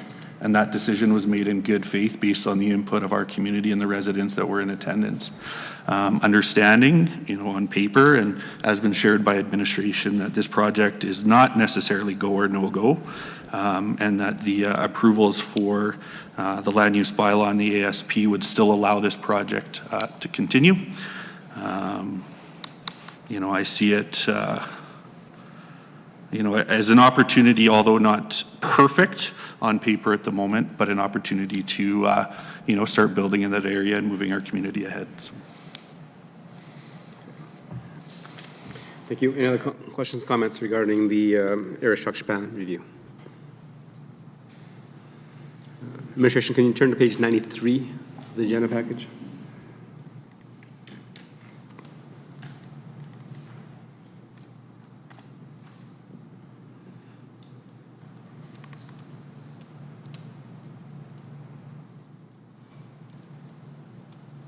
Get it on the screen.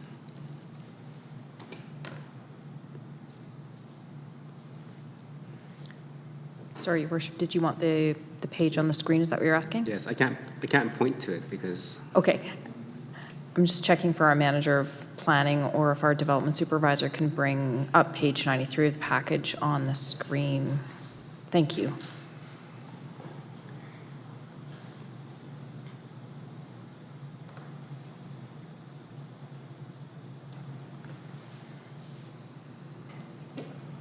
And then make it as big as possible.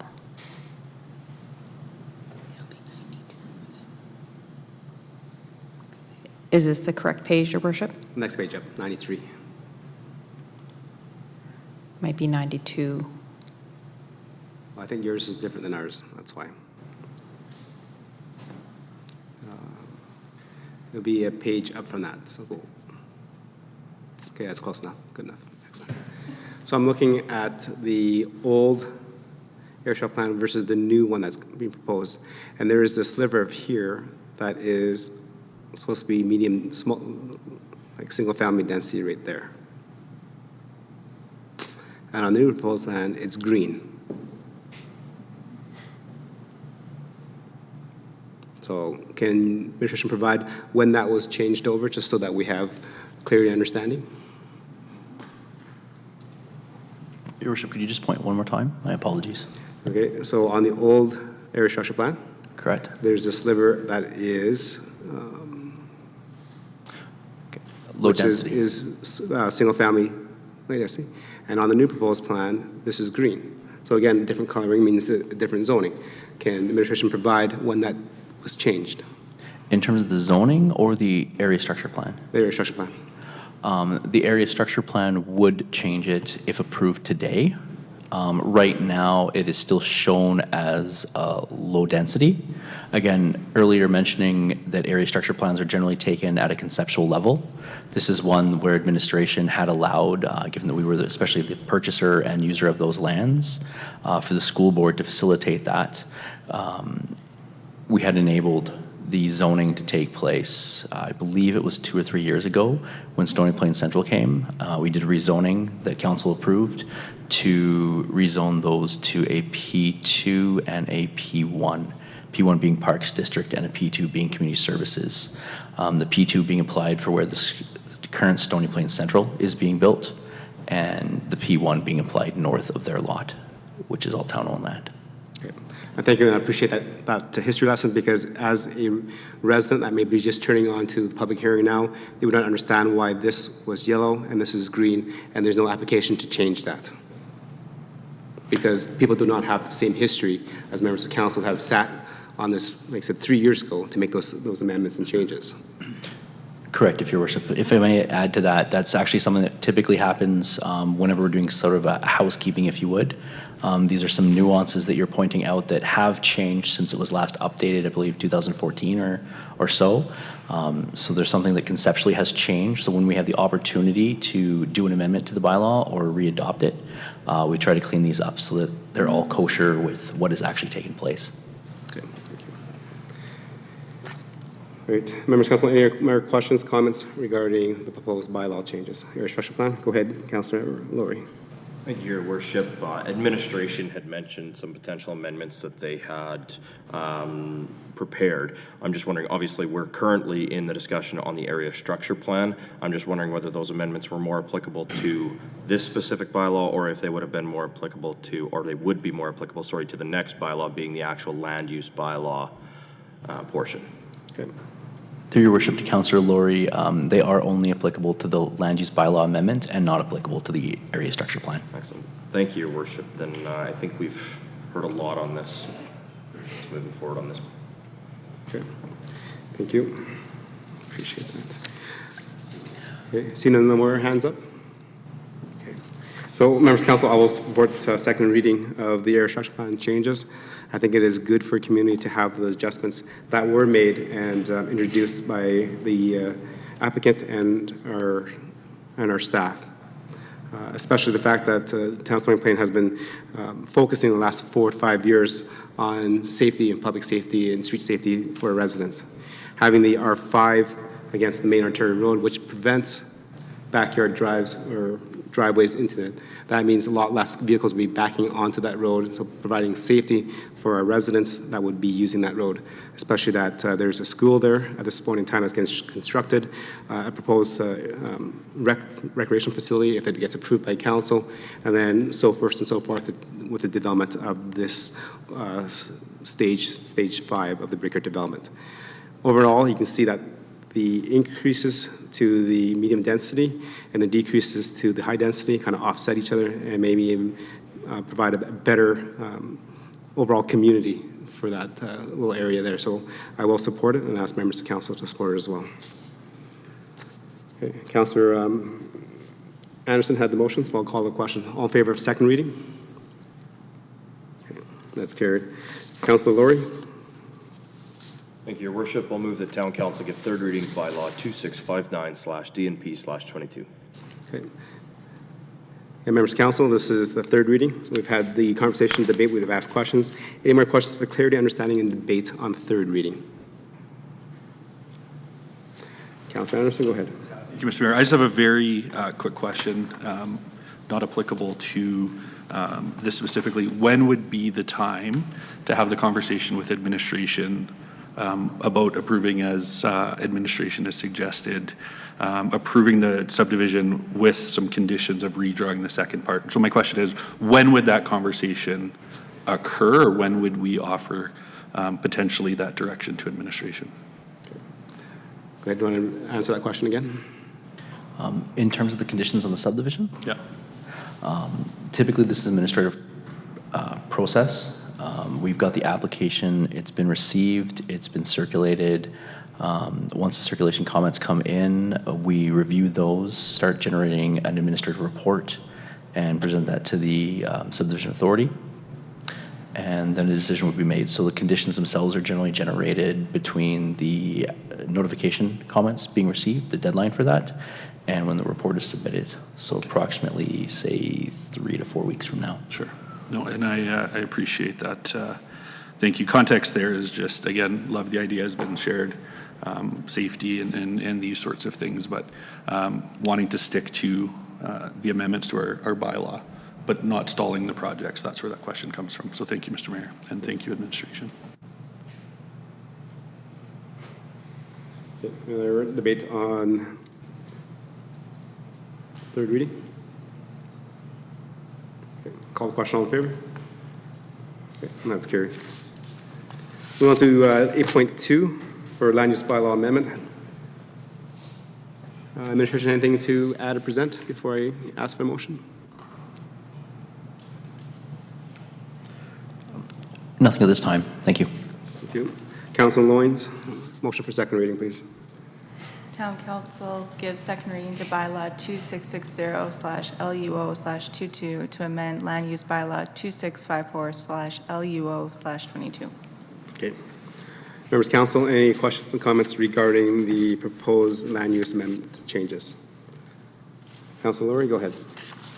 Thank you, Your Worship. In light of the discussion that's been had already, it's been brought forth that administration has prepared some potential amendments for council to consider, and I'm wondering if we could have administration present the potential amendments for consideration.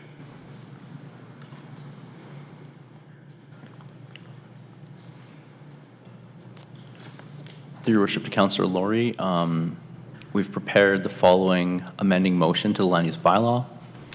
It reads, add the following after section 2547, the 2548 for the portion of plan 2020995, block 34, lot 1, shown in figure 2.5.4. A, the minimum lot width required per section 2.5.4.4 may be reduced by 0.7 meters. And B, the minimum lot area required per section 2.5.4.5 may be reduced by 25 square meters. Figure 2.5.4, area of lot width and area reduction, and it shows the portion of the Brickyard lot that is proposed as R4, so it limits those changes to that specific area. And it would just be the text amendment change, just the one with the two subparts, and the insertion of the one figure within the LUB to allow it to take place. If you have any further questions, please let me know. You have a follow-up question, Your Worship? Thank you very much. So administration, through Your Worship, can you explain, I think you had said that this was 15 lots. With the proposed reduction, does that increase it from 15, or was the original proposal 15, and if we stayed with the land use, it would actually be less than 15? Essentially, what is the difference in the number of lots based on the proposed change in width? Through Your Worship to Councillor Laurie, the proposed subdivision plan has 15 lots. The only way to get the 15 lots would be to allow this amendment to go through and be approved. So all I can say is there would be less than 15 if it does not go through. Okay, so in doing the calculations, and pardon me, I could probably do it if I sat here for a few minutes. Does anybody, maybe the developer, have an answer so that we don't have to do that calculation as to if this was not amended and approved, how many would it be reduced by then? From 15 to? Through Your Worship to Councillor Laurie, I would say roughly 2 additional lots would be removed if it was still to meet the current regulations in the R4. Okay, so members of council, I did the calculations when I asked for the number of square foot in front was 455 feet was what administration said. So if we did not change the land use bylaw on April 11th, then an R4 zone with 455 frontage would be allowed 17.5 dwellings, not taking into account pathways and whatever. You're just looking at just straight frontage. Council reduced that requirement from 26 feet to 22. So we reduced it by 4 feet. That would allow the same frontage, 20 units. The proposal was to reduce it even a little bit further, to reduce it to 20-foot wide lots. That would have got them 22, providing that the whole 455 is developable. So, Your Worship, pardon the interruption, but then a calculation somewhere is off, because if they're only proposing 15 at 20 wide, how could we be at 17 on our old land use bylaw at 26 wide? So like I said, it is, if we assume that all 455 feet is developable, so sidewalks, pathways, and whatever, that shrinks it down. If we're just looking at straight front street yardage, and the old system prior to April 11th was 17.5 lots. The new one that we approved allows for 20, and the one that was proposed by administration was 22. We're not going to talk about pathways, as you can tell that there's a pathway between this division, so that already lost a lot there too. So based on just straight numbers, that's what it is. So administration is right. So if from 15, if that was not changed, I would say it's 13 and a half, so you'd probably lose 2 lots. If I may, Your Worship, through the Councillor, further concerns in terms of this are that would only be for internal row house units. So each row house, I believe, is proposed as a 4-plex. So there would be some additional side yard setbacks for each of the end units. Also, with the curvature of the road, it does affect some of the sizing that can be allowed on each lot as well. Okay. So thank you. So just for clarification, then these are proposed as row house units. Yes, they're all proposed as row house units.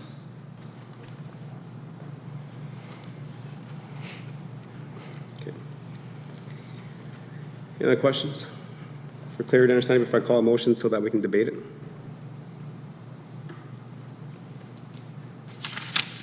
Okay, I think we're debating right now because I actually called, I have marked down Councilor Loynes that already made the motion. Okay, any other questions, comments, and debate? To the motion on the floor. Just before I do that, I have one more question before that goes there. So in terms of the public hearing, it's very well done. The open house for the developers, which days did those open houses happen?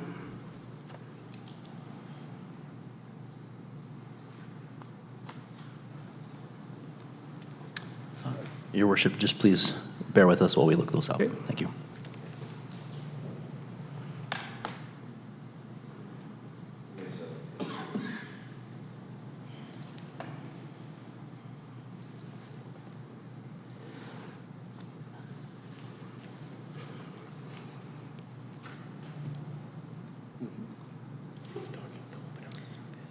Your worship, there were two events listed on page 27 and 28 of the package. One was April 19th, and the second was May 17th.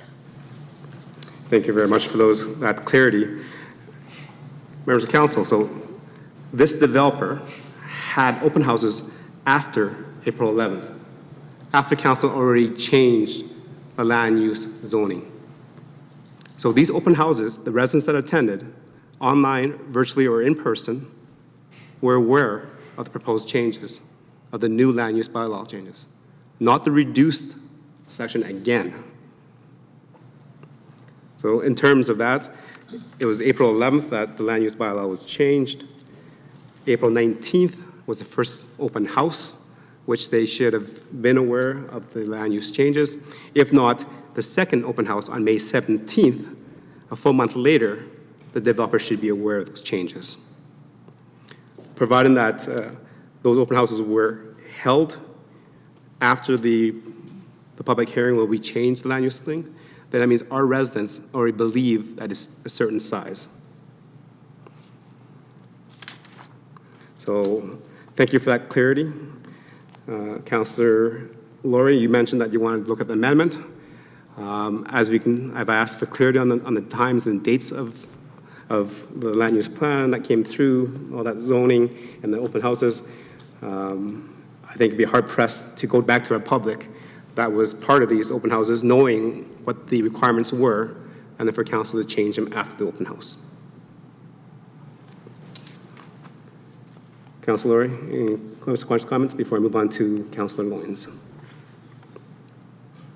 Sorry, Your Worship, I'm unclear. Are you declining my request for the amendment? No, I've told you what, just getting the timelines, and I've asked you if you wanted to.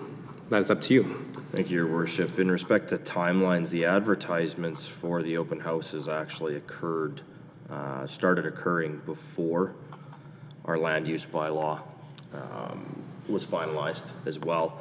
I'm also going to ask a question through you to administration. Being that these applications were before administration and were assisted by administration to be compliant with what administration was proposing for the new land use bylaw. After the April 11th regular council meeting, where the new land use bylaw was adopted as amended by council, can administration advise us as to if, and if so, when they advised the developer of the changes that were made by council to the proposed land use bylaw? Through your worship to Councillor Laurie, I'm not aware of a specific communication to the developer about those changes. Again, this was done through UDI, the Canadian Home Builders Association, and the Chamber of Commerce, which is our typical standard practice when we have a major update to the LUB. We engage all three of those beforehand, circulate the draft version, and then follow up with them afterwards. Thank you. So question through you to administration, Your Worship. In respect to the area structure plan amendment, the land use bylaw amendment, and then also the subdivision application, was the developer working directly with administration to understand the proposed changes in which they then included in their plans that were put forward? Through your worship to Councillor Laurie, we were working with them directly. I guess part of the context for this might be there's other implications such as the interim storm pond, in terms of the timing of the different applications when they're received, aspects like a road closure bylaw and so forth that were all part of the general discussion going on at the time. So given that we had certain applications kind of come in a little bit premature, we would review them to a certain state and check off what was acceptable or satisfactory in terms of the different components that were required.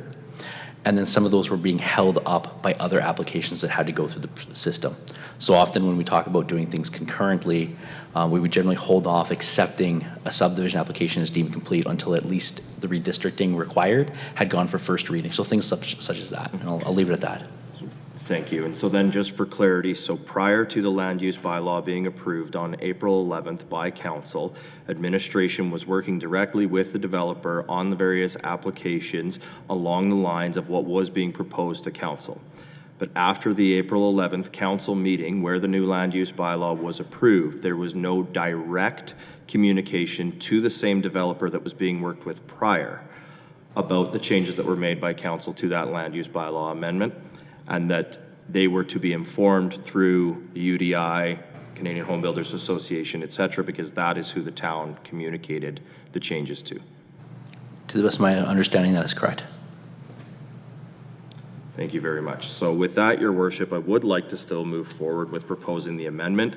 I do believe that what is being asked for in the grand scheme of things is a very small ask. The change would be, as you said, 1.5 to 2 lots. In the same land use bylaw, we also allowed for a pilot project for 0 lot lines to understand how that would look and how that would work in this community. If we were talking a significant and substantial number of lots, I would have concern with this. However, in order to facilitate the proposals that are in front of us and in moving this project forward, I think it would be prudent for us to consider this amendment for 2 additional lots in order to allow for this to move forward as presented. Thank you. Administration can provide the amendment.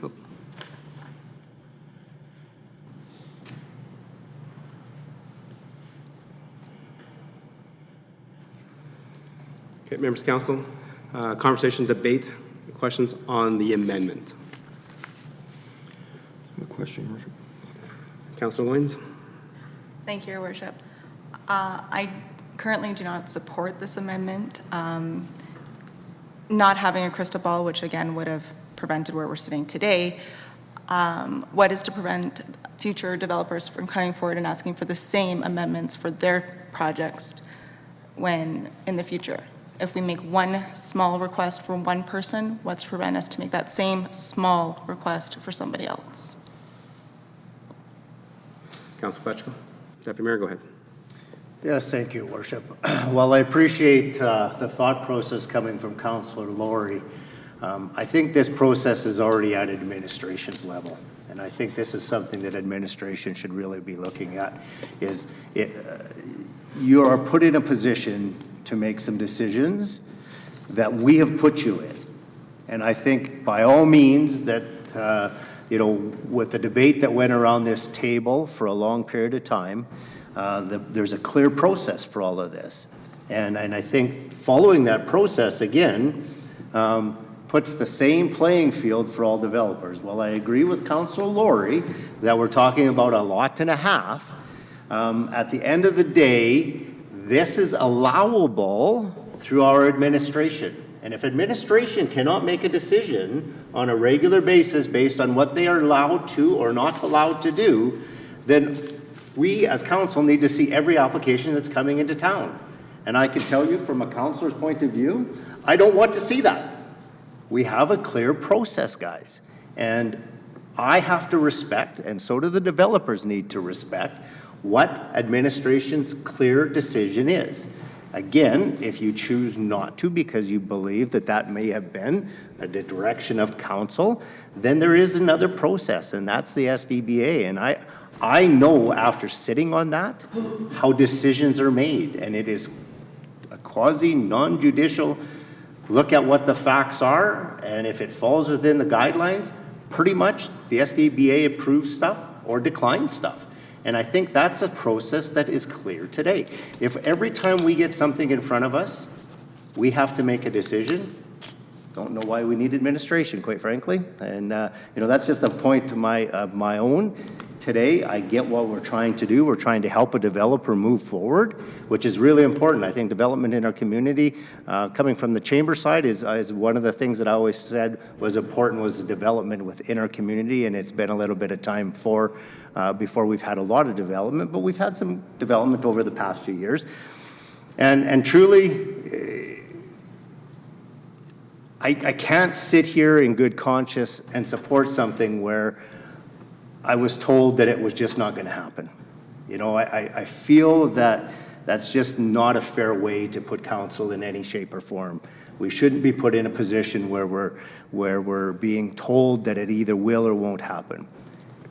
It will or won't happen based on what administration and council have put forward within our policies and procedures that we have strict rules around following. So unless I can hear from one of my other councillors today why I should truly support what's above me when that decision is really at administration, and why it should be here today, I somewhat feel the same as Councillor Loynes.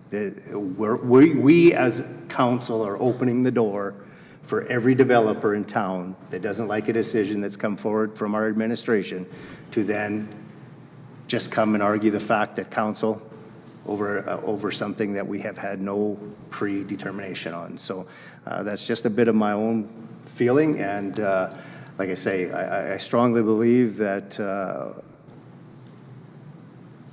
having good development in our community means following good rules. And I think, you know, having conversations with multiple other communities, they have processes that they follow, and very seldom it's changed at a council table just because the developer sits in front of them and wants something. You know, it's, I think it's just important today that we follow a process, and again, I'm open ears to the rest of the councillors having a bit of a say in what's here, but I do believe that our community will move forward. And you know, there's other projects that are in that development as well that could move forward just as easy. So I encourage you all to have a look. Thank you, Deputy Mayor. Councillor Anderson. Yeah, thank you, Mr. Mayor. You know, some decisions aren't as easy as others, and you know, hearing the conversation throughout the evening today.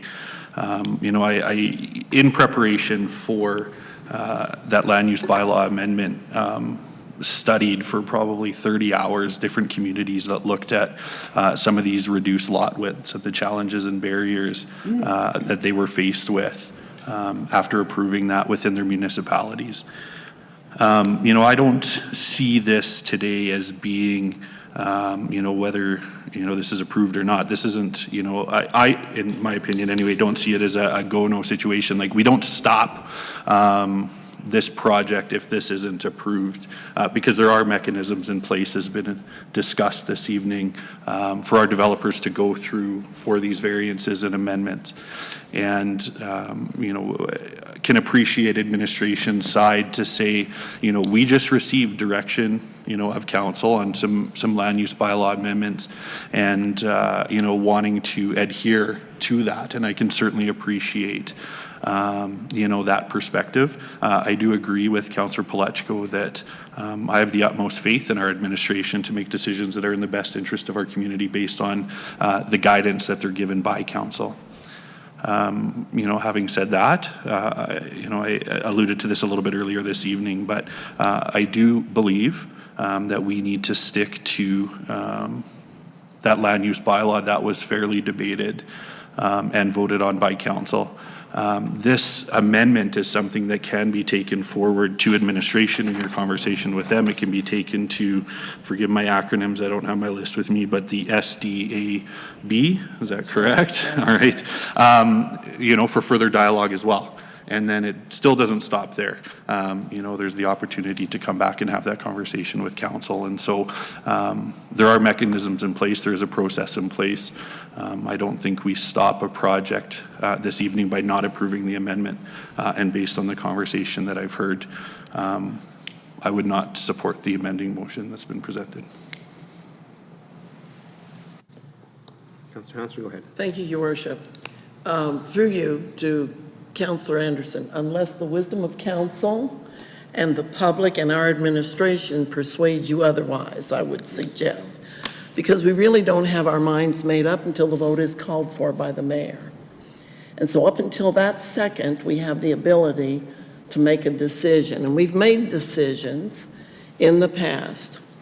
I stated earlier that I'm not worried about precedent. Council has the wherewithal, the wisdom, and the chutzpah to stand up against other things that may come forward from other developers or the public. We always have, and we always will. The issue for me is how to get past this tonight, not by just giving in to the developer. Again, I must say, I don't like ultimatums, which I feel is what we were delivered earlier this evening. All or nothing. Nothing in this life is all or nothing. Nothing is all or nothing. I've lived enough decades that I know that is true. I also know that where good companies and good municipalities and good councils come together, we can overcome obstacles. And my argument would be clear to any other developer. That was a moment in time, a captured moment in time, because the wheels were already grinding. Things were moving, things were turning.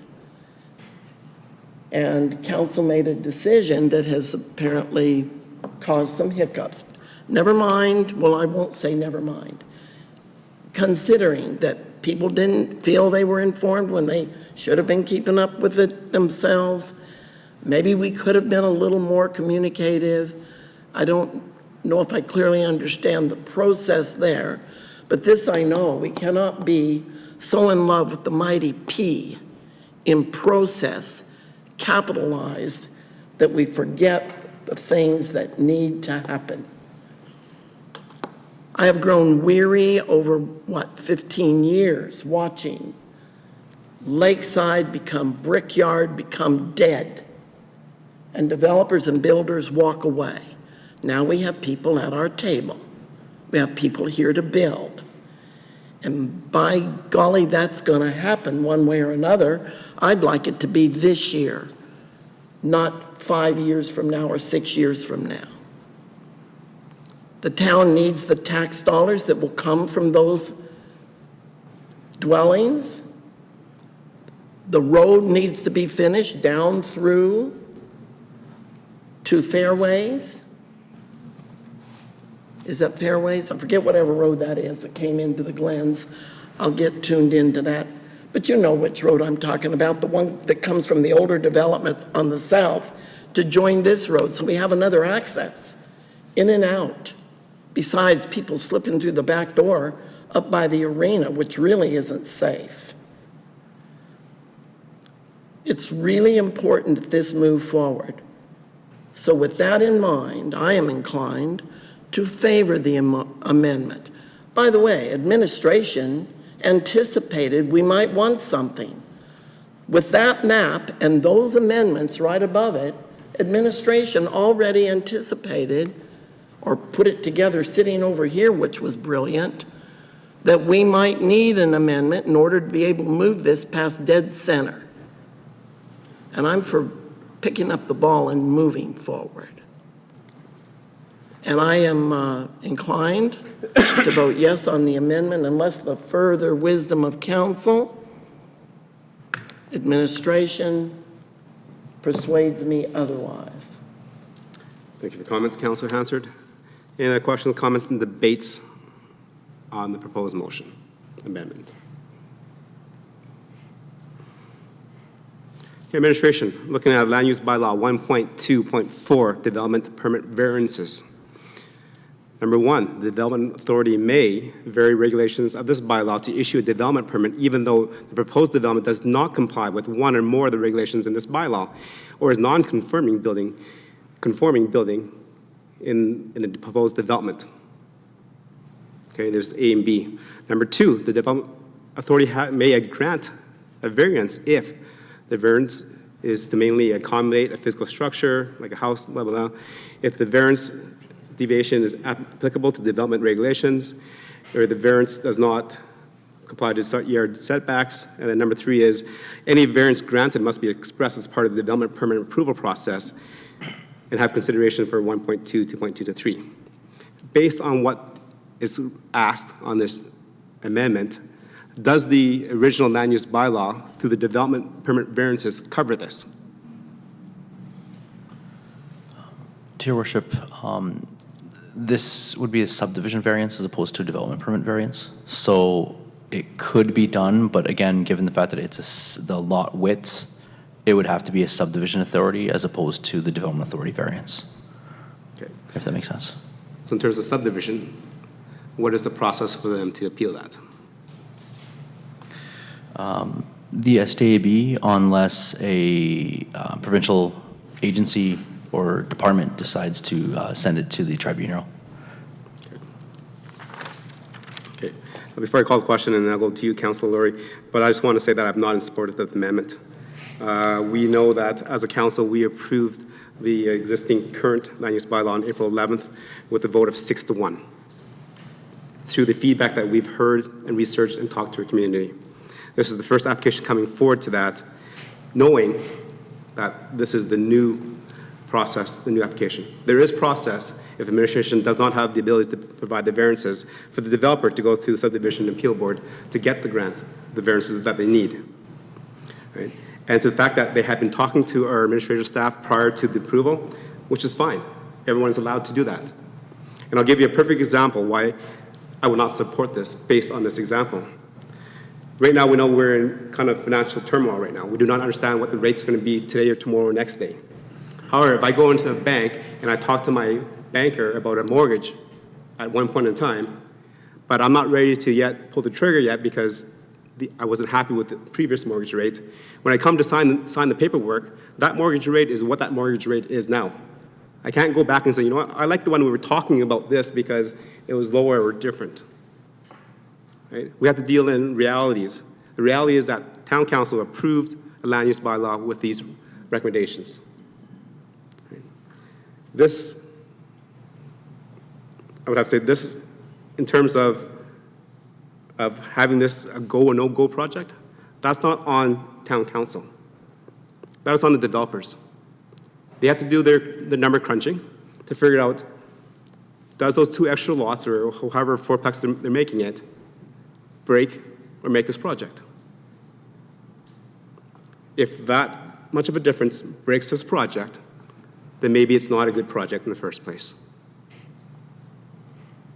Right?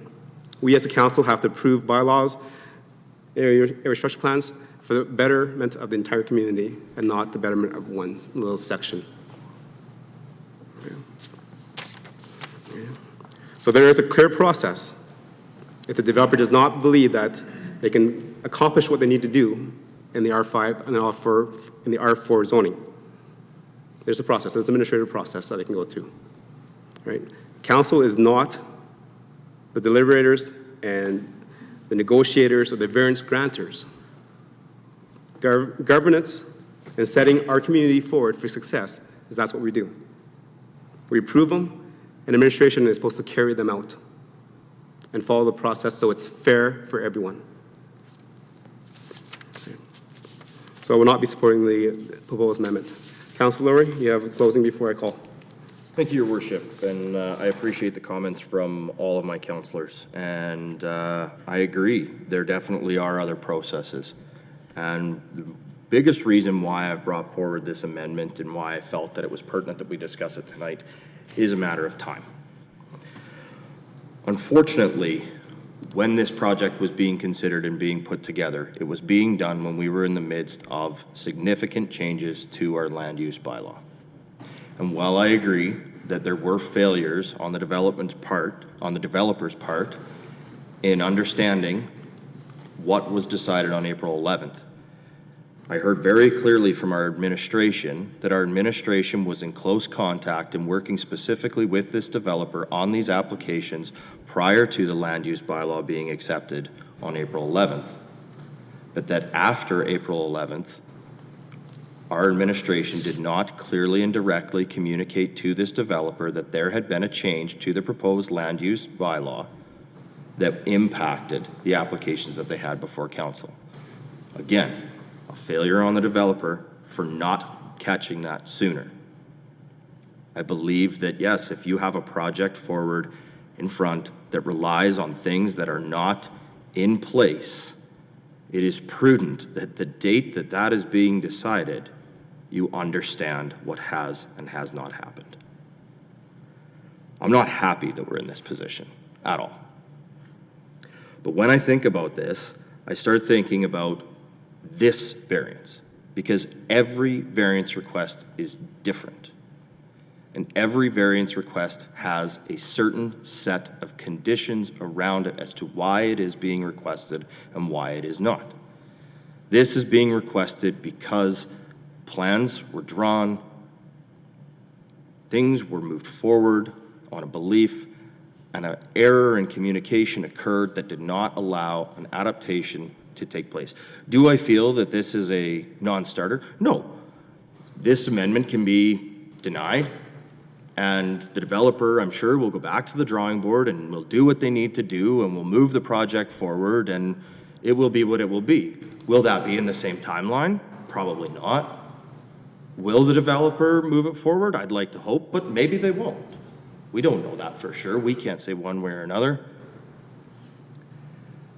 I look at this and I think, if this was 6 months, a year or two down the road, once our land use bylaw had been in place for a while, with our administration having the authority, would our administration approve this specific ask as a variance for 2 lots?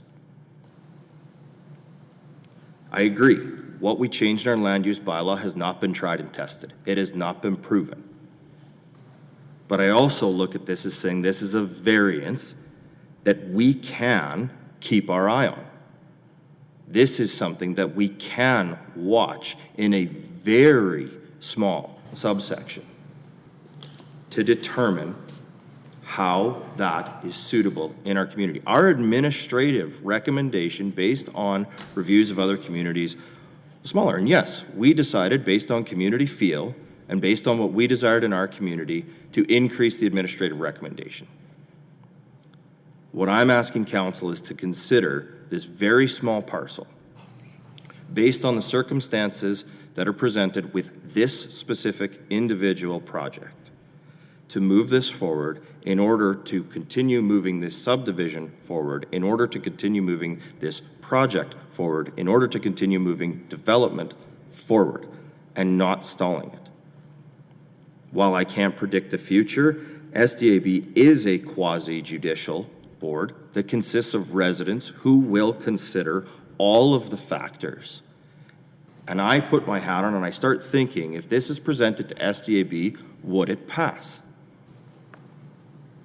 Of course, there's chances it wouldn't. Of course, there's chances it would. I feel that this potentially would pass SDAB. And so I put this amendment forward in the interest of time. Because to go through that process of administration taking this, declining it, the developer appealing it, an SDAB hearing being called, the SDAB hearing happening, the SDAB issuing their decision, will take a significant amount of time.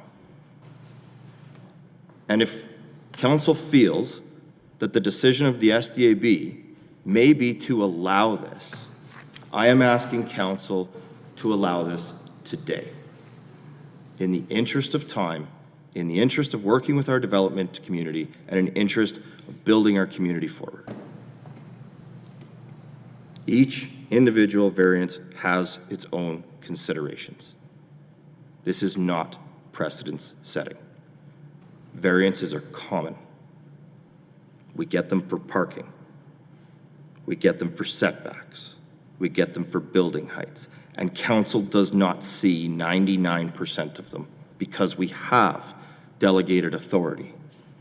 This has its own special circumstances. I'm asking council to consider those special circumstances. Thank you, Your Worship. Okay, Councilor Laurie, with the motion on the floor is to make the amendment. I'll call the question. All those in favor?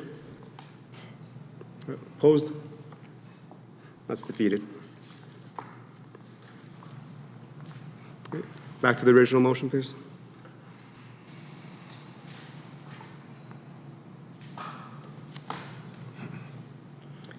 Okay, any more debate, questions, comments regarding second reading of the land use bylaw?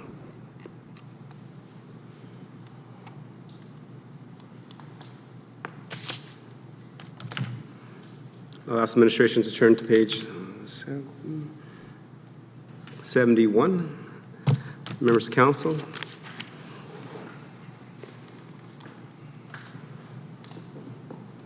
And I have a question regarding the R8 site to future development.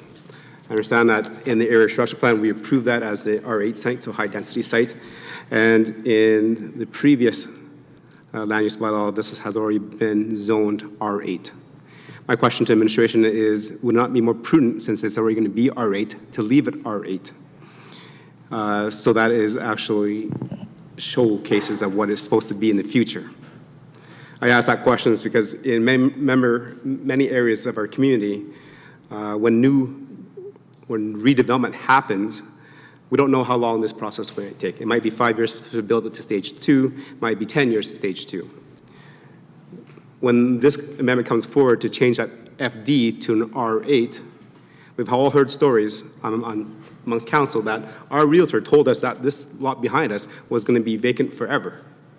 It was going to be this, it's going to be this, but never tell them that it was going to be high density. Since it's already zoned R8, would not be prudent to leave it R8. To your worship. In this case, the, I guess, policy or standard that we're trying to do here is all lands that would not be supported by the interim storm pond would be reverted back to their FD district. This way, it signifies what lands have been approved for areas that are planned to be serviced directly. And again, the intent is that when they so decide to bring these lands online within a short duration, they would come back to council and rezone it along with any other areas to that. Again, the implication here is that with it having the R8, it does presuppose that it could be developed, even though it's currently not supported. And again, this is just a timing thing in terms of we try to keep land that is not supported by a subdivision decision or going to be, at least one proposed, in the FD district.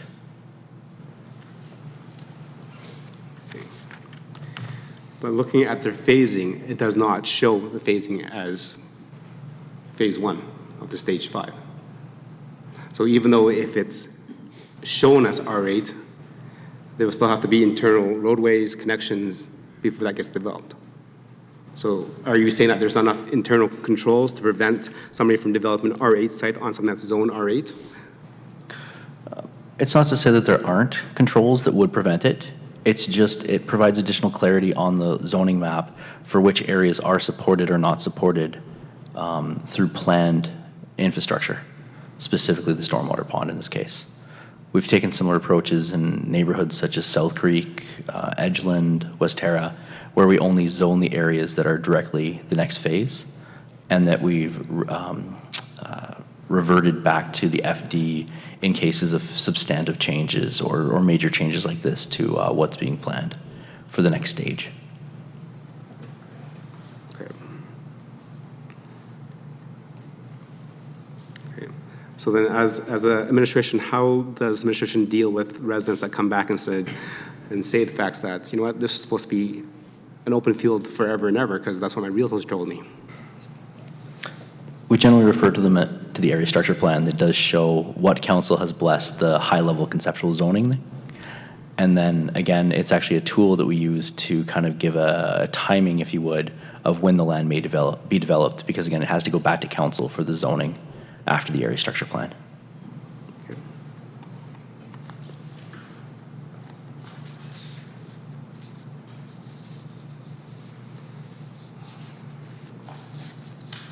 Okay, any other questions, comments regarding them? Okay, just leave that on that page, please. So looking at the development, there was a proposed road right away through here, so therefore there's no road here.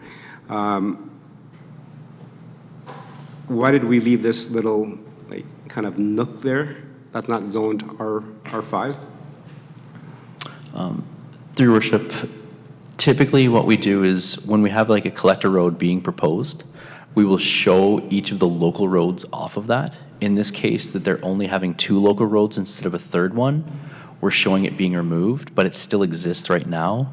So what would happen is if there is a road closure bylaw that is proposed and brought to council, and it takes that away, at the next, say, administrative update or the next opportunity, we would refine the rezoning map to show that removed. And again, this would only align that with a road closure bylaw and a subdivision that would align with that. Okay, so then that's contradictory what I see down here, because here's another proposed road that is getting hashed out and redistricted. The roadway being pointed to is on the south side there. That area is being reverted back to an FD. So again, it's not part of the area that's within the stage that's being rezoned to urban districts. Therefore, it would just revert back to the FD district, and it wouldn't appear on the LUB map. Right. So would you not have to have a road closure here as well? Because looking from the original design, that this road has already been proposed. So we're closing this road and this road. This is a little bit of a, I guess, a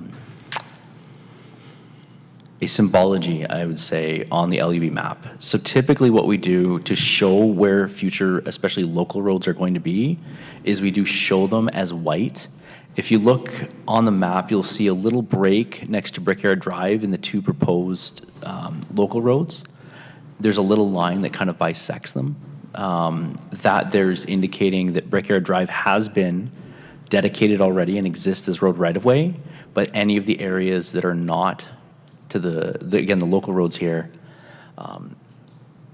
they will become, or they're intended to become, local roads.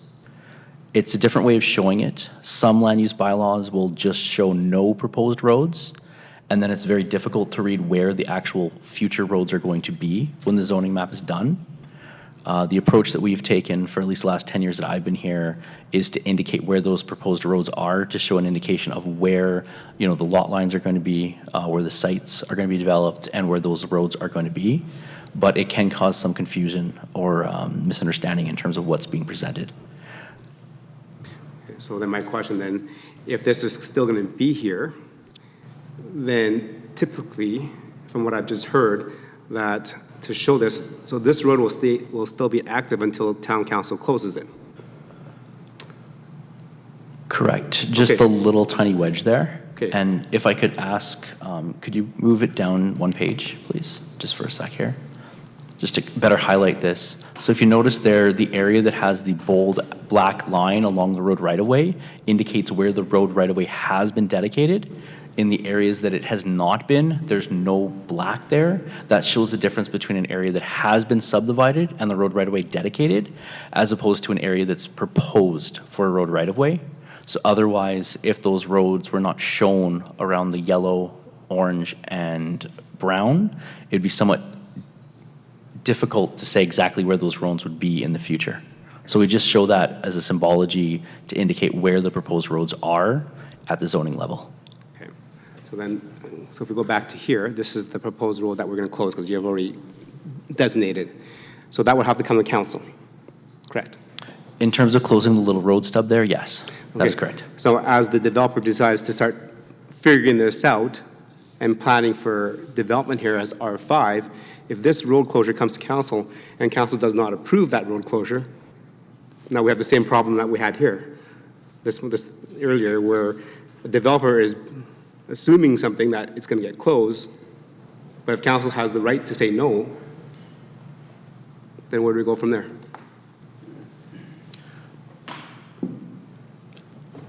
I would have to not disagree with you. In this case, typically what happens is we do like to stub out where the local roads are going to be when we build the collector roads, which is the reason why all those little stubs are created initially. I don't know if that provides any context, but that was the intent. Okay. So for my clarity understanding, when the road closure comes, there will be a land use bylaw amendment as well then? On a technicality, there wouldn't be necessarily a land use bylaw amendment. There's I believe it's part 2 in the LUB that actually signifies that the boundaries of zoning will snap to lot lines, road right-of-ways, and so forth. So it would be a slight change that would update, again, typically when we have an update, an administrative update, usually annually, we would show that change at that point in time. Okay. So if that road right-of-way comes forward and council approves the closure of it, then we don't have to rezone that little break. That is correct, based on the provision of the LUB. Okay. Great. But if council does not approve that road closure, then it is what it is. Correct.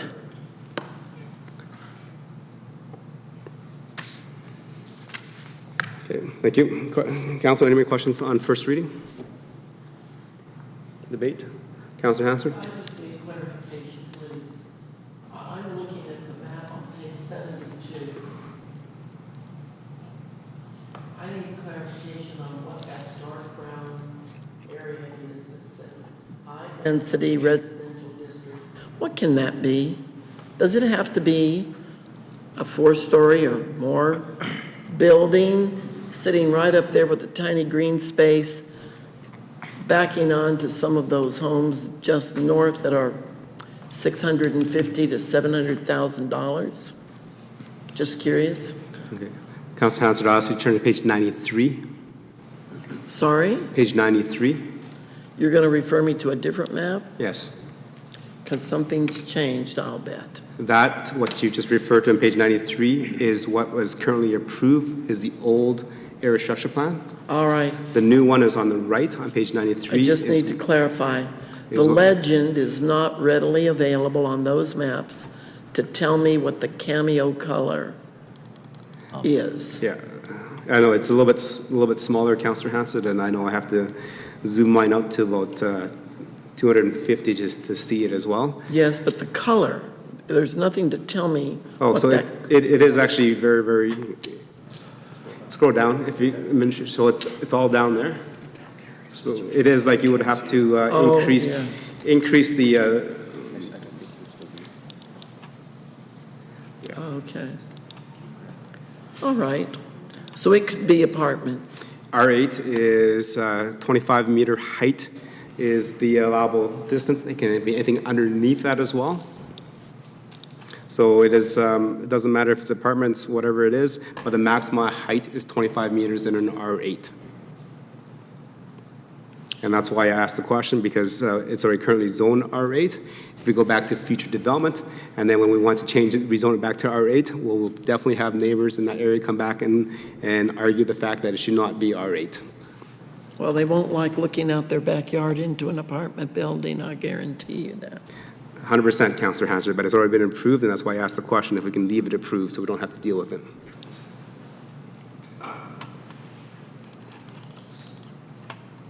Okay, thank you for that, Councillor Hansard. Any other questions for clarity? Seeing none, call the question. All in favor of second reading? Okay, and that's passed. Deputy Mayor, please. Yes, thank you, Your Worship. The Town Council give third reading to bylaw 2660/LUO/22. Okay, thank you. Members of Council, we've had a good conversation and debate the last for half an hour, 45 minutes on second reading. Comments? Councilor Laurie, go ahead.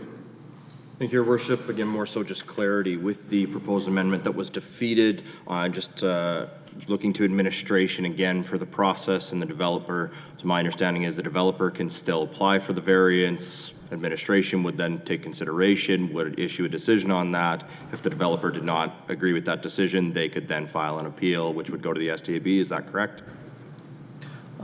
Generally put, yes, that is correct. Excellent. Thank you.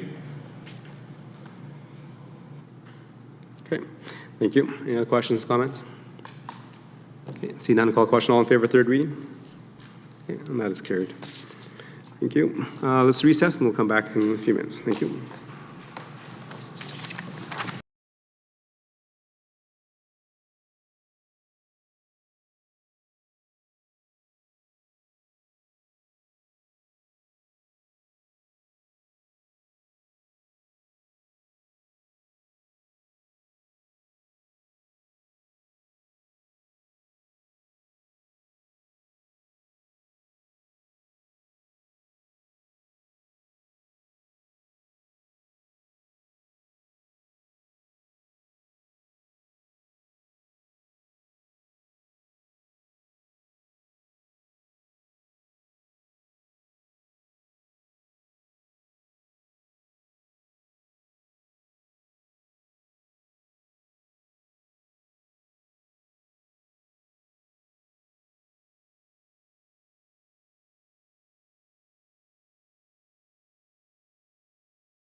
Right, welcome back to a council meeting. Come back from recess and continue on our agenda. Moving on to 8.3, the North Business Park Lift Station Debenture Bylaw. Go ahead, administration. Pardon me. Your Worship and Council, administration has a short presentation for consideration of this item. While I bring this up, I thought I would take a moment to introduce our newest member of the Planning Infrastructure team, Susan Ura, who's our Infrastructure Assets Manager. She manages the groups of roadways, facilities, and utilities, and she's here tonight to lend some additional context should it be required for this item. There we go. So for this item tonight, we are discussing administration is here to present a short presentation on North Business Park Lift Station. This is an update to some information that council has received through the corporate plan. We'll be going over some brief background on the project to date, discussing that the tender results for the project that was tendered out earlier this year and their implications, discussing some recommendations for council to consider before closing. For the background on the project, as most members on council will be aware, in 2021, the Town's Public Works Department identified the North Business Park Lift Station as being in need of replacement. The existing station was, through a condition report, showing severe signs of issues that our operations group was having concerns continuing to operate. As a result of these concerns and some failures that were noted through the operation of the lift station that currently exists, it was moved into the 2022 corporate plan for detailed design in 2022. Administration originally costed the project out at $1.1 million, which is currently what's listed in the corporate plan. These images are just to provide some high-level context as to the context of the site's location, as well as to show that the intention was to remove the lift station from existing location in Lions Park and move it north to a new site. Additionally, this lift station is of critical nature for the North Business Park as it services many different lines that feed into it for the area. So as previously mentioned, the design work was completed in 2022, in April 2022 of this year. We began a tender process shortly after. The tender process was a mix of pre-qualification to full tender. So the town sent out a request for pre-qualification from contractors. We then evaluated those contractor bids. The ones that we deemed to move on to the next phase were then allowed to provide full bids on the project. This process then closed on June 2nd, of which we're presenting the results tonight. During the detailed design phase, the cost estimate was refined and increased to $2.2 million. This is double from what was previously expected in the early corporate plan. Some reasons for the severe cost escalation include the introduction of new technology. Without getting too technical, there is some new equipment being spec'd out for this lift station to make the operation of it better, namely to avoid clogging. As well as a backup generator, which was noted in the condition report as being lacking in the existing site and made it at risk for resident and environmental concerns should the site ever lose power. The new site also has a dedicated road to the lift station and fencing to prevent any vandalism or any sort of theft within the site. Lastly, while it's been talked a lot about in the news and in different reports that most of council has likely seen, there is an added issue of inflation and supply chain issues that are plaguing this type of project. So with those in mind and some additional risks that were fleshed out within the detailed design process, the cost did escalate. The tender results that came in, we had 4 bids from the 4 pre-qualified contractors. The best qualified bid that was received by town was $2.26 million. However, when including the additional costs of engineering consulting that would be needed to bring the project forward, a reasonable contingency to allow for any unforeseens, this final cost is 2.595459. As outlined in the corporate plan, this project is expected to be funded 70.3% from taxes and 29.3% from offsite levies.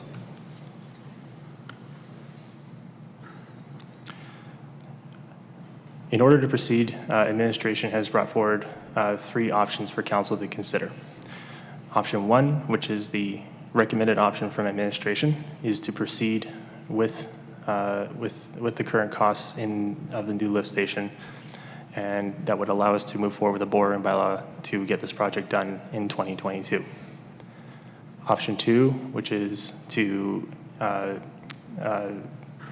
reallocate, to reallocate wastewater funding from other projects up to $500,000 to lessen the debenture amount to $1.326 million.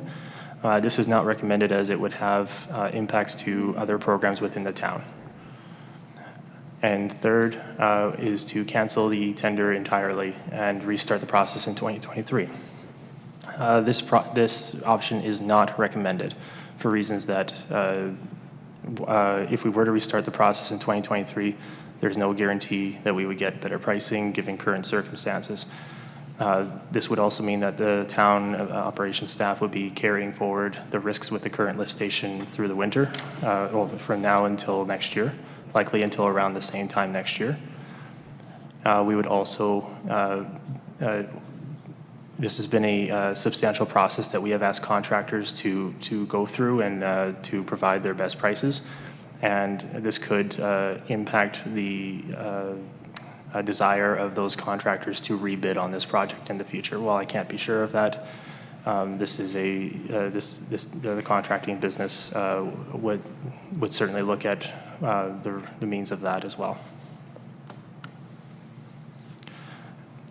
Administration is recommending tonight that Town Council accept the update on the North Mrs. Park for the new budget of $2.595459 million in the corporate plan, and to also approve the first reading of the Bylaw 2662 DEB 22 for a debenture amount of $1.826 million for the construction of the North Business Lift Station.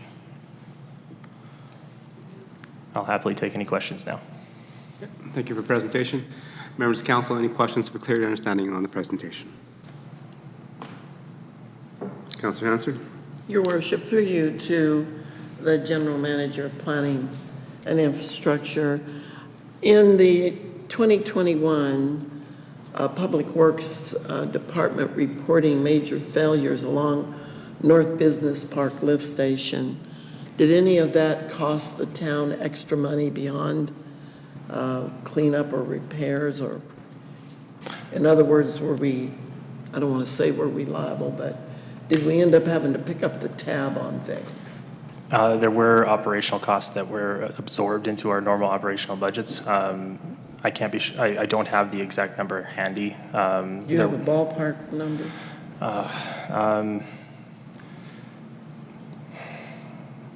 It would be a 5 to 6 figure number, probably a 5-figure number. Councilor Hansard, I don't want to speculate too hard. Okay. If it's larger than 5 numbers, would you be able to just email council about that, just so we would know? Thank you. Councilor Laurie. Thank you, Your Worship. Through you to administration, first in regards to the increase. Obviously, we know that we have many projects planned that will require debenture borrowing. I'm wondering if, from a financial perspective, we can get a little bit of an update of the impact of this increase and what that may look like in respect to other projects that we have.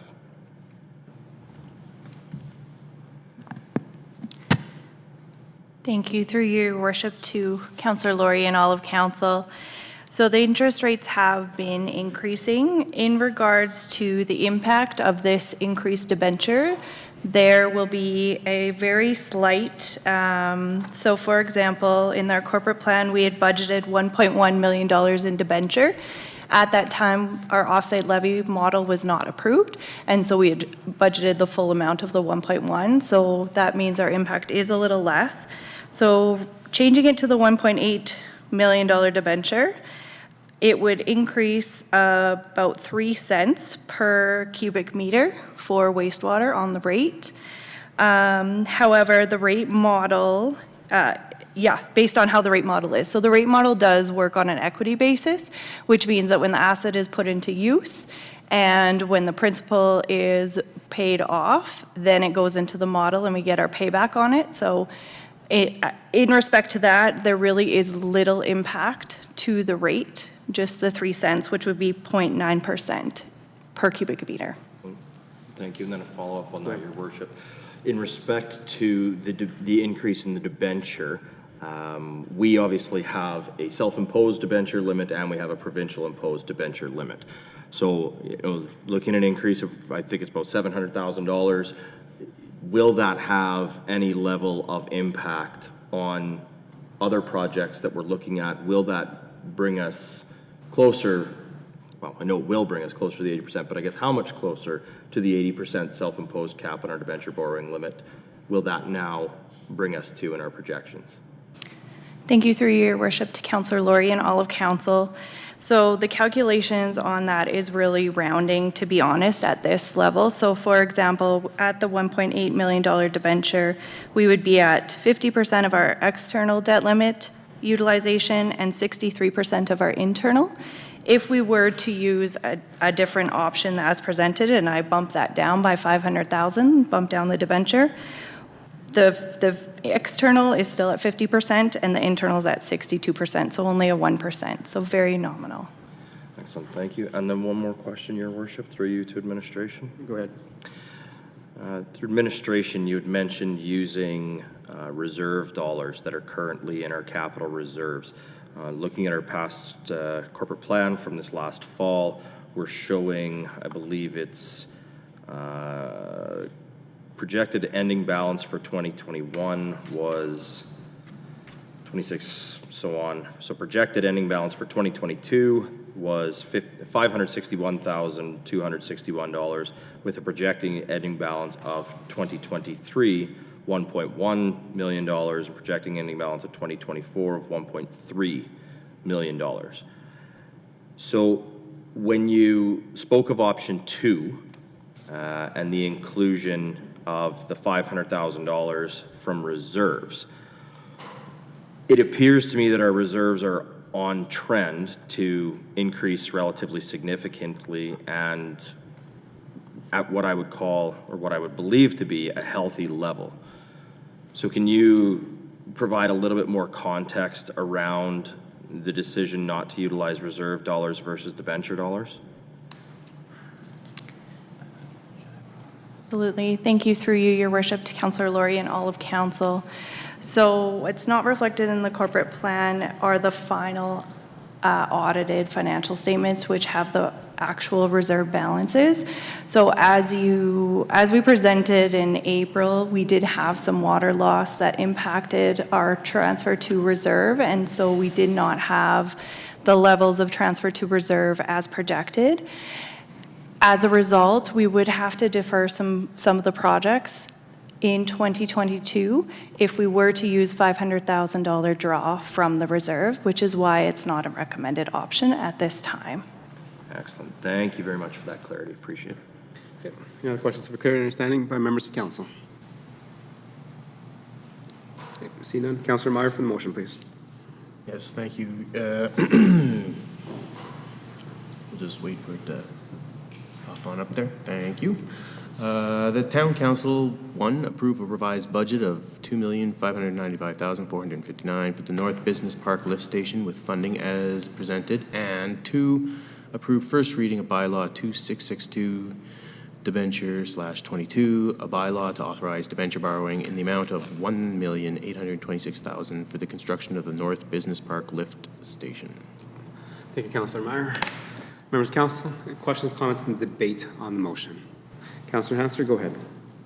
Your Worship, we never like to see that something's coming in double or more of our original projected costs on on something, but when I see certain key words in the presentation that came to us in our council package, my objections to that increase get taken down pretty quickly.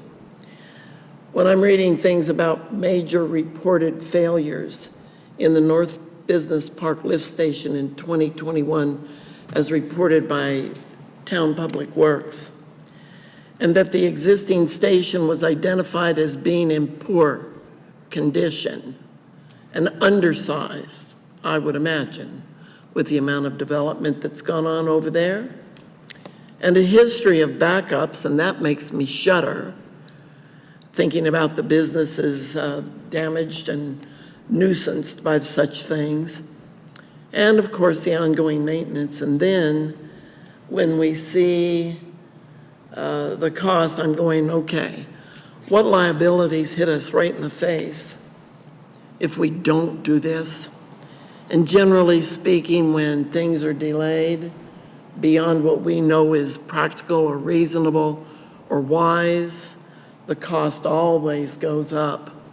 Never mind what we're going to pay for the problems if they come, and they can and likely will come. So unless the wisdom of council and administration, and not worried about the public because nobody's here to persuade me otherwise, unless those important entities persuade me otherwise, I'm going to be voting to support this. Okay, thank you, Councilor Hanson. Any other questions, comments, and debate on the motion? Okay, coming forward to, before I call the question, in terms of the access, I think one of the commentary is that it would provide easier access for us to service. So in terms of where we're proposing the new lift station, how's the access going to be? How is our staff going to access that location to service it? Your Worship, you're asking how we get to the existing site or how the new site will be easier The new to access? site. The new site.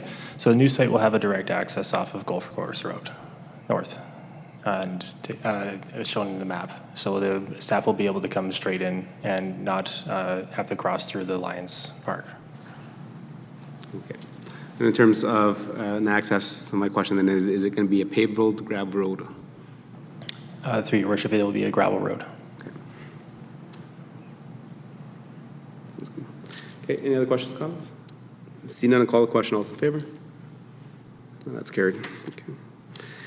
Okay, before we want to move to business items, as mentioned by the general manager, we do have a new manager that's sitting with us. So welcome to Council Chambers, Susan. Why don't you introduce yourself and tell us a little bit about who you are and what you do for the town of Stony Plain. Through your worship to all councillors. I'm a professional engineer, I'm an industrial engineer. My education was from my home country in Chile. I came to Canada 20 years ago.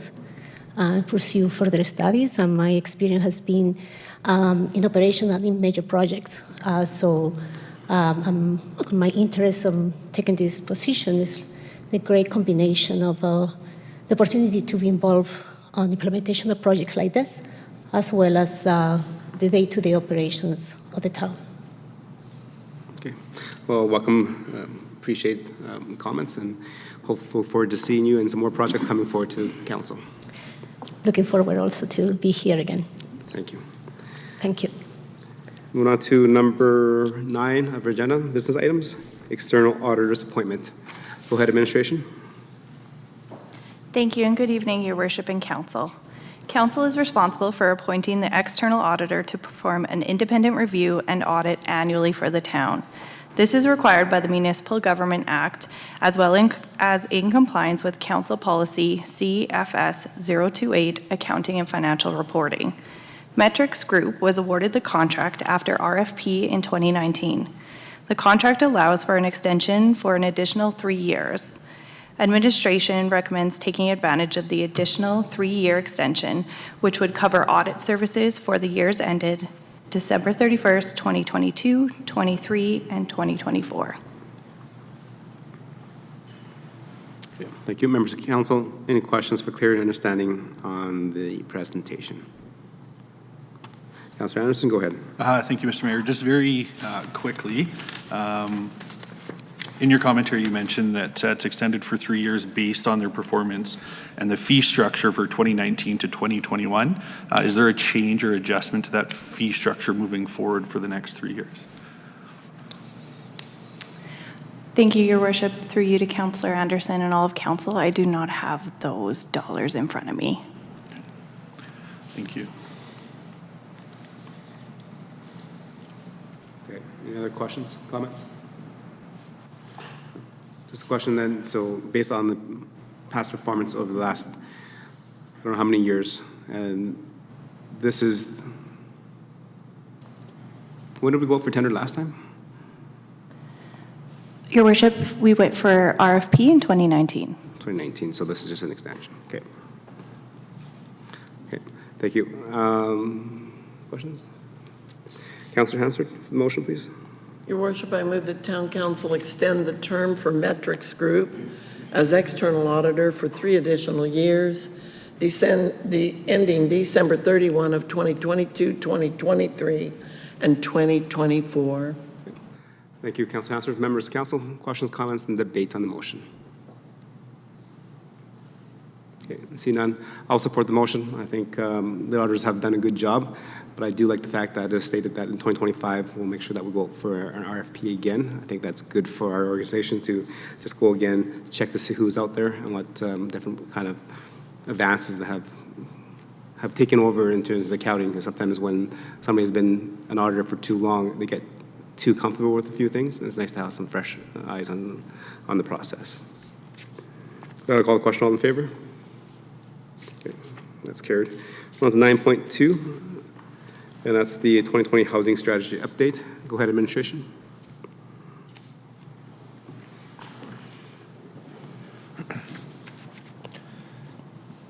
Your Worship, the town sustainability planner has a presentation prepared for this item.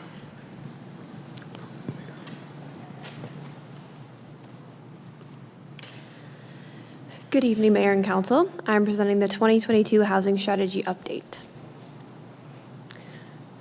Through this presentation, I will reintroduce Stony Plains Housing Strategy and the process followed to complete it, summarize the 2021 federal census data release, present a preliminary analysis of available census data, provide an administrative recommendation, and review the next steps for the housing strategy. The Town of Stony Plain Housing Strategy identifies housing needs and establishes goals to support the development of affordable and diverse housing types to meet the needs of people of all ages and abilities living in Stony Plain. Stony Plain's housing strategy was created with a focus on long-term non-market and market housing, which is the latter 2/3 of the housing continuum. The housing strategy was completed between September 2021 and January 2022 by working with an external consultant to complete background research and analyze available data, conduct public participation opportunities, identify Stony Plain's housing need, and prepare, finalize, and present the strategy. The finalized housing strategy was presented to Council on January 24th, 2022, with a motion to accept the Town of Stony Plain housing strategy for information and request administration to bring back the housing strategy report by the end of Q2 2022 to include the most recent federal census data. This 2022 housing strategy update is being presented as per the motion passed on January 24th.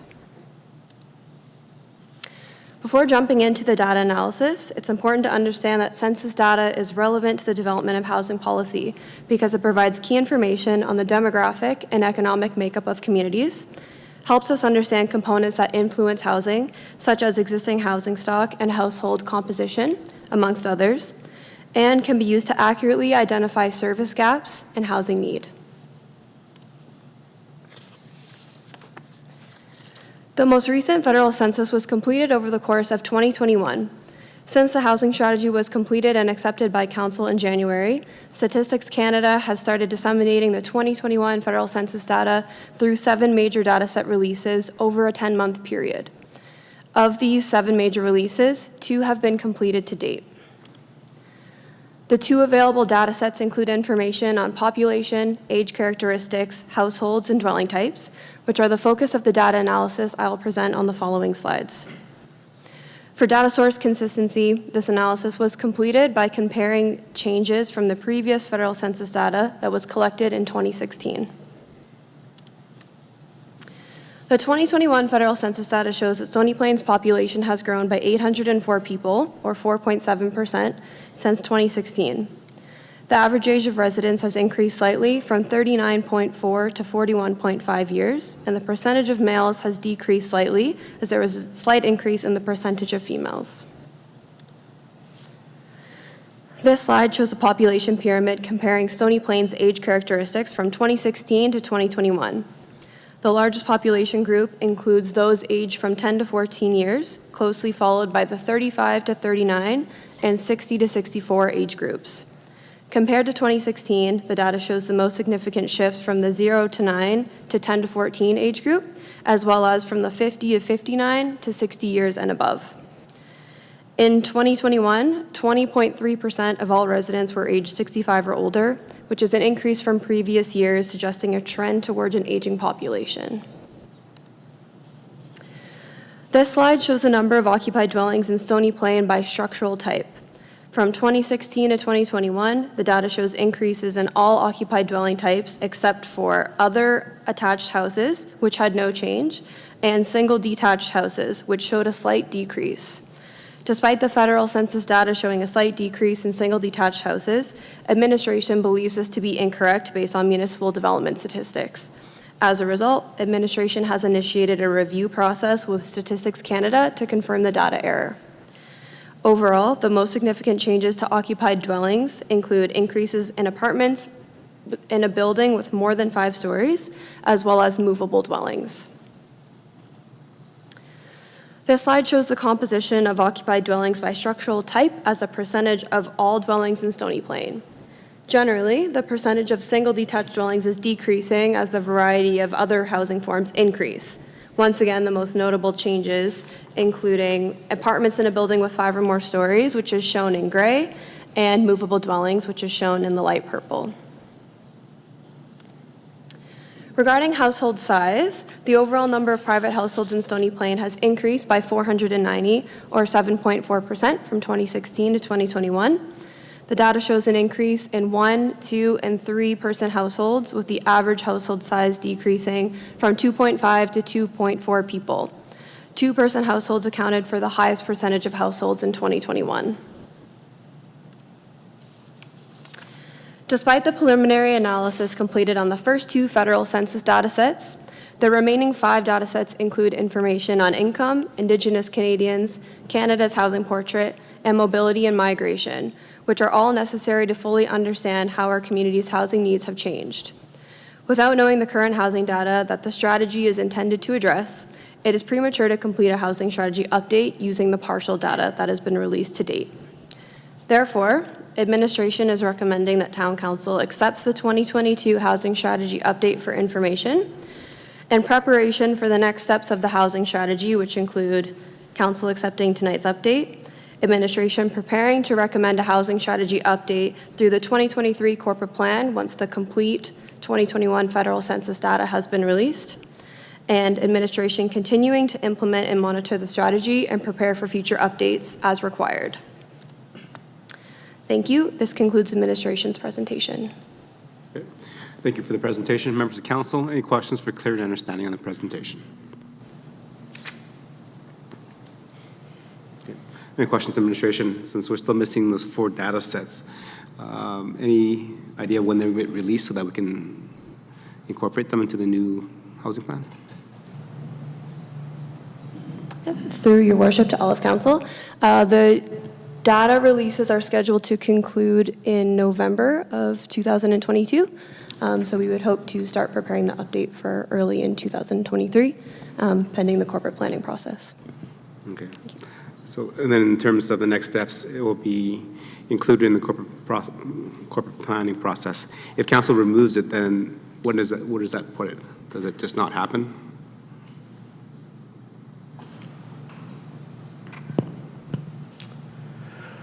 Some of the considerations that we're working on as part of this corporate planning cycle is to determine how best to do that.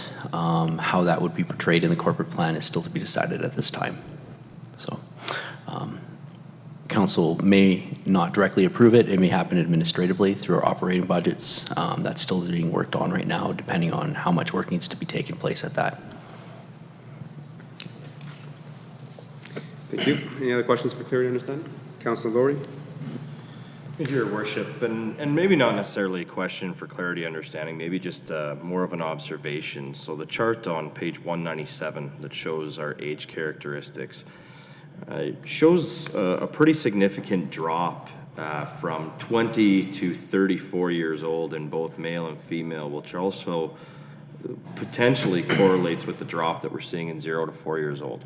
That's a lot of the age group and where people are starting young families and so on and so forth. So it's nice to see that we have some increases in some of our age groups over 34. But to me, it's a little concerning. It shows that Stony Plain is not necessarily a community of choice for people coming into adulthood and for young families. And while they seem to be potentially returning when their children are born and they're looking for someone to raise. I'm just curious, well, maybe not necessarily curious, more just an observation that maybe that's a demographic that we need to pay a little bit more attention to in understanding how we keep that demographic in our community. Okay, thank you. Any other questions, comments for clarity, understanding? Councilor Anderson, go ahead. Thank you, Mr. Mayor. Thank you for the presentation. Always great information when we look at the data sets that are presented. My question specifically, looking at page 190, I know our focus is, or of this particular strategy, the long-term housing, whether it's market, non-market. But I find that I'm regularly hearing from residents of our community who are concerned about short-term non-market housing as well. And so looking at the emergency or transitional housing side of things. So I'm just curious if administration can help me understand how that fits into the bigger picture of our housing strategy. Okay, thank you. Your Worship, we'll just ask our General Manager of Community and Social Development to maybe provide some commentary to that. Thank you. Thank you, Your Worship, through you to Councillor Anderson and the rest of Council. So the short-term non-market housing strategy does fit within the housing continuum. We've recently prepared a report in conjunction with the City of Spruce Grove that was shared publicly at the end of May, at the end of May. And it calls for considering what types of housing might be suitable for people who are in need of that short-term temporary type of housing support. It's certainly not directly related to census data, although we would use the census data to inform some of our thinking and our recommendations that come forward. Typically, a non-market short-term housing strategy and the needs that are identified through there are more sensitive to economic concerns rather than strictly the census data. Perfect, and I appreciate that that conversation is happening. And as we turn on the TV, we talk about inflation, cost of groceries, talking about food shortages and these sorts of things all over the world, and we're not immune to those challenges in the Tri-region as well. And so I appreciate that administration has an eye on that and has started that discussion. So thank you very much. Any other questions for clarity and understanding? Seeing none, Councillor Anderson for the motion, please. Thank you, Mr. Mayor. I move that Town Council accept the 2022 Housing Strategy Update for information. Okay. Members of Council, questions, comments, and debate on the motion? Seeing none, I'll call question. All in favor? Okay, that's carried. Moving on to information items and council discussion. Councillor Anderson, we'll start with you. Nothing for me tonight. Thank you, Mr. Mayor. Thank you. Councillor Hanser, please. Just like to report experience I had Sunday night, taking a walk in my neighborhood, and I saying hello to various neighbors who were out and about, and I had two discussions. One with a gentleman who was walking toward me on the sidewalk, and we both said hello to each other, and then I noticed he was carrying something down with his arms straight down, and I stopped and looked at it, and I said, "Are you carrying a rosary?" He said, "I am." I said, "Do you walk along and pray?" He said, "I do." I said, "How often?" He said, "Every day. And it doesn't matter about the weather." I said, "I don't know what to say to that." I said, "Who do you pray for?" He said, "I pray for all my neighbors, I pray for our town, and I pray for our town leaders." I said, "Well, then you've been praying for me and my colleagues on council." So I got his name. He's actually here from Iraq. He's moved here from back east and is living with his daughter. And he loves Stony Plain. And I just thought I would share that because those are the things that give me great joy when people will stop, be vulnerable for a moment. There's places in this world you wouldn't walk carrying a rosary. But I was very touched by him, and a very friendly guy, and we're very fortunate to have him here. I told him that Stony prides itself on being a diverse community, invited him to summer sessions, which starts Wednesday, told him where to go, and he really appreciated the exchange, I believe. I certainly did. And further down the street, I ran into a wonderful couple who was trying to fight the dandelions in their yard, and they'd had 2 trees taken down, and we had a nice discussion, and I asked them how long they'd lived there. Honestly, I don't recall meeting them before, but they've been there for a while. And they told me about some things that have been going on in the back alley that are less than pleasant. And at one point they called peace officers, and one of our peace officers showed up and sat in the back alley for 2 hours trying to catch some things going on back there. Don't know what may or may not have been reported from that peace officer, but I just want to say when people bring these things to our attention, that's one of the things I think we do as counselors is to alert administration. So the laneway on the north side of 44th Avenue, that would certainly warrant some attention. And there's a valve cover that has been taken off of a pipe that's probably about 8-10 inches wide, and the hole is about 1.5 feet deep, and there's no lid on it, and it's actually in front of, bear with me and I'm going to tell you what the address is.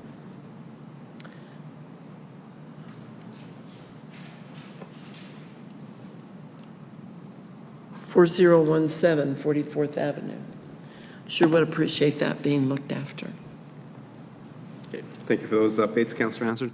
If you can also follow up with an email, so that we'll have that kind of. Send that to so the acting town manager and myself. acting town manager. I've been waiting to communicate with her. Yeah, and make sure to CC myself on that would be good. Okay, very good. Thank you. Councillor Meyer? Yes, thank you, Your Worship. And just on the subject of manhole covers, I observed one myself that appears to be missing a cover. It's actually the backside entrance of the high school on the little service road that services the bus parking. Yeah, there's a manhole just on the south side of that road that just doesn't have it's actually anyhow, it's open, it's a hole as well. So, but also on the subject of safety, I'm just curious if, through you to administration, if there is any direction we can give to our garbage truck services. As I observed one the other day at another school at 3 o'clock, picking up garbage, doing, the 52-point turn. and I actually had to go over and direct because I thought, oh my goodness, this is a disaster just waiting to happen with all these children around. So I couldn't believe that this guy was even attempting this. So anyhow, that's the question. Do we have the ability to make any direction to our garbage services? Okay, thank you. So that would not be our contracted services, it'll be directly contracted to the school. So that'd be a good conversation if our staff can reach out to the representatives of the school board to pass along that note. I think definitely in terms of safety for our students, best thing is that they come not at the beginning of the school day and or at the end of the school day. Thank you, Your Worship. Thank you. Anything else to Council Mayor? Nope. Okay. Council Laurie? Thank you, Your Worship. A couple of things this evening. First is just a question to administration. Is administration able to tell me how many of our beautiful hanging baskets and barrel planters exist in the downtown core? Your Worship, we can probably get that information and provide to you in an email. It looks like the general manager might not have the exact number in front of him tonight. Thank you. The reason I ask that is because I know it's significant. And I want to address some comments that appeared on social media this week from our residents about a picture and a video that was posted by the town of 4 of our hardworking public works staff helping to hang the hanging baskets and place the planters in downtown. And the discussion around it was essentially, how many workers does it take to do this? And when I look at our downtown and I look at the volume that's there and I look at the work that's gone in, I think for a staff of 4 to be accomplishing that, I think is pretty darn good. So I'd just like our public to recognize it wasn't 4 employees hanging 1 flower basket. It was 4 employees likely hanging potentially hundreds, as well as placing all of the barrel planters out in time for our Thursday downtown event. So I'd like to express my sincere appreciation to our public works employees who have made our downtown look so welcoming and beautiful and inviting for not only our residents, but our visitors as well. Turning on that, however, I know we have received a bit of an email update, but I'm wondering if our administration can provide us a little bit of an update of the current state of Veterans Boulevard. I brought this forward a couple of weeks ago. Nothing has happened with it. It was brought forward again by residents over the last few days. I noticed it again over the last few days. And I'm wondering if we can get a bit of a verbal update here in council chambers as to what the status is with Veterans Boulevard, why it is so overgrown, why there are fields and fields of dandelions going to seed on it. Yes, Your Worship, I believe our General Manager of Planning and Infrastructure can provide a verbal update on that. Through Your Worship, to Councillor Laurie, thank you for the question. The Veterans Boulevard has not yet been finally accepted by the town. We have not issued a FAC certificate for the project. It is going on a number of years now. There are a number of landscaping deficiencies that have been identified by staff to the contractor, and we have been working with them to address them over the past few years through COVID. Due to the implications of COVID and working with the contractor, the town has mowed in the past. This year, the town staff, staff coordinating with the contractor, made it clear that our expectations were clear to go address these items.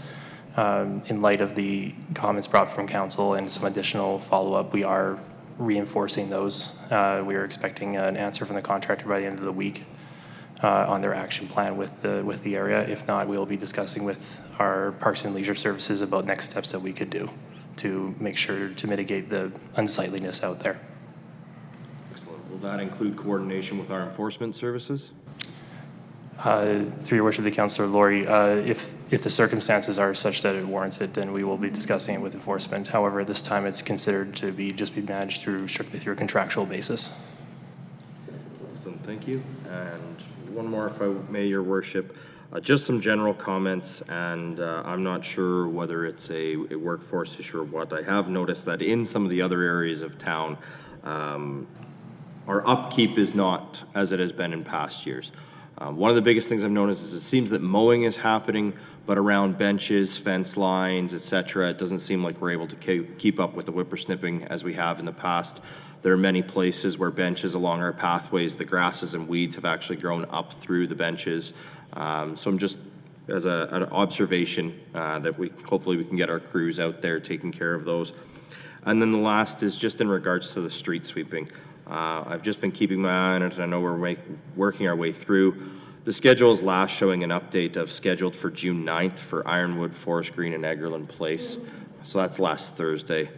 So it's not really being updated. And although there is a list of subdivisions there, you know, traditionally in the past, we've seen the schedule with anticipated dates. And yes, those dates do end up moving if there's things like weather, equipment issues, those type of things. But it would be nice to see us have that schedule in place for our residents, not, you know, having to check it every day, waiting and wondering.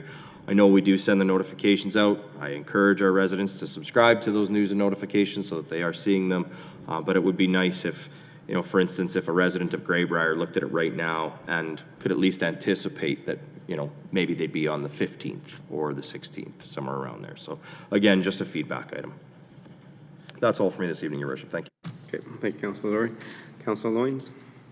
Thank you, Your Worship.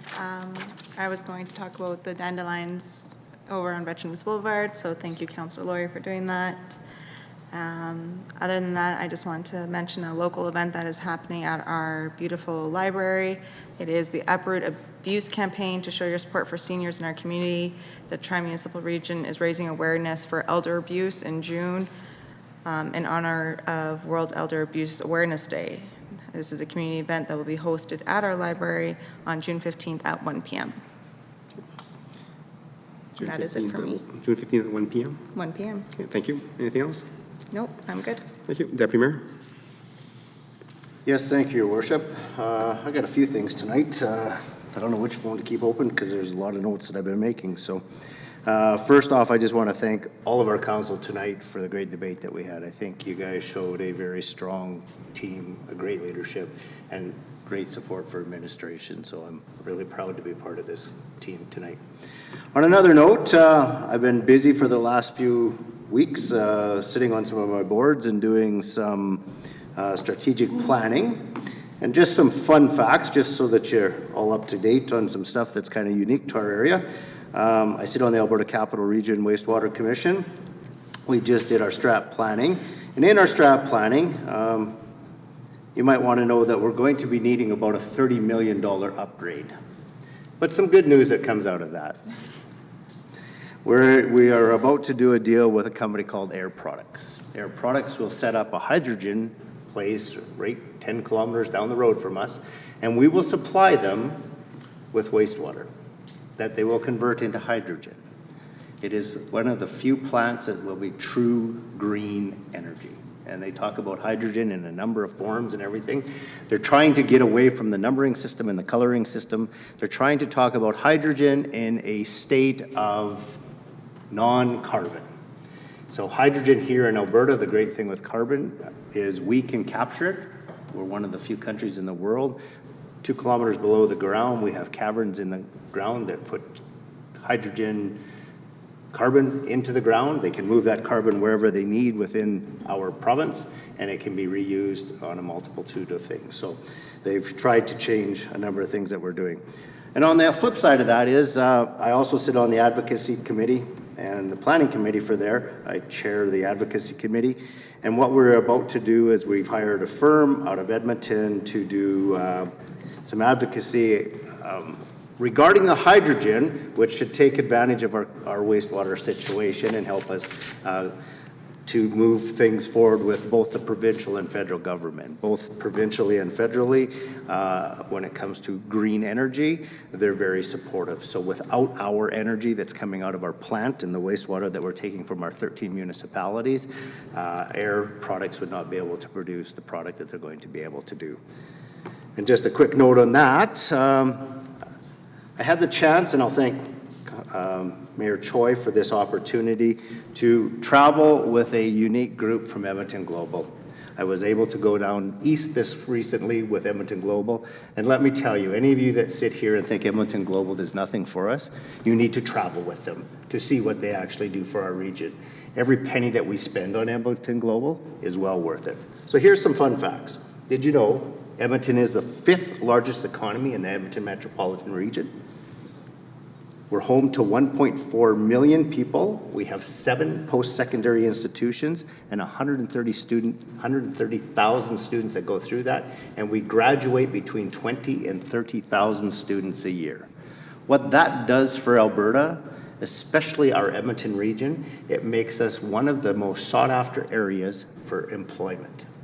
We have some of the youngest generation coming off, which mostly stay right here in our province. So all the people that come from around the world choose to work in our industries that we think are a dying breed within our country.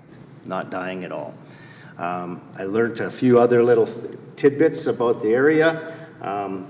We are very unique to the AI industry, AI and machine industry. The University of Alberta is #2 in the world for AI.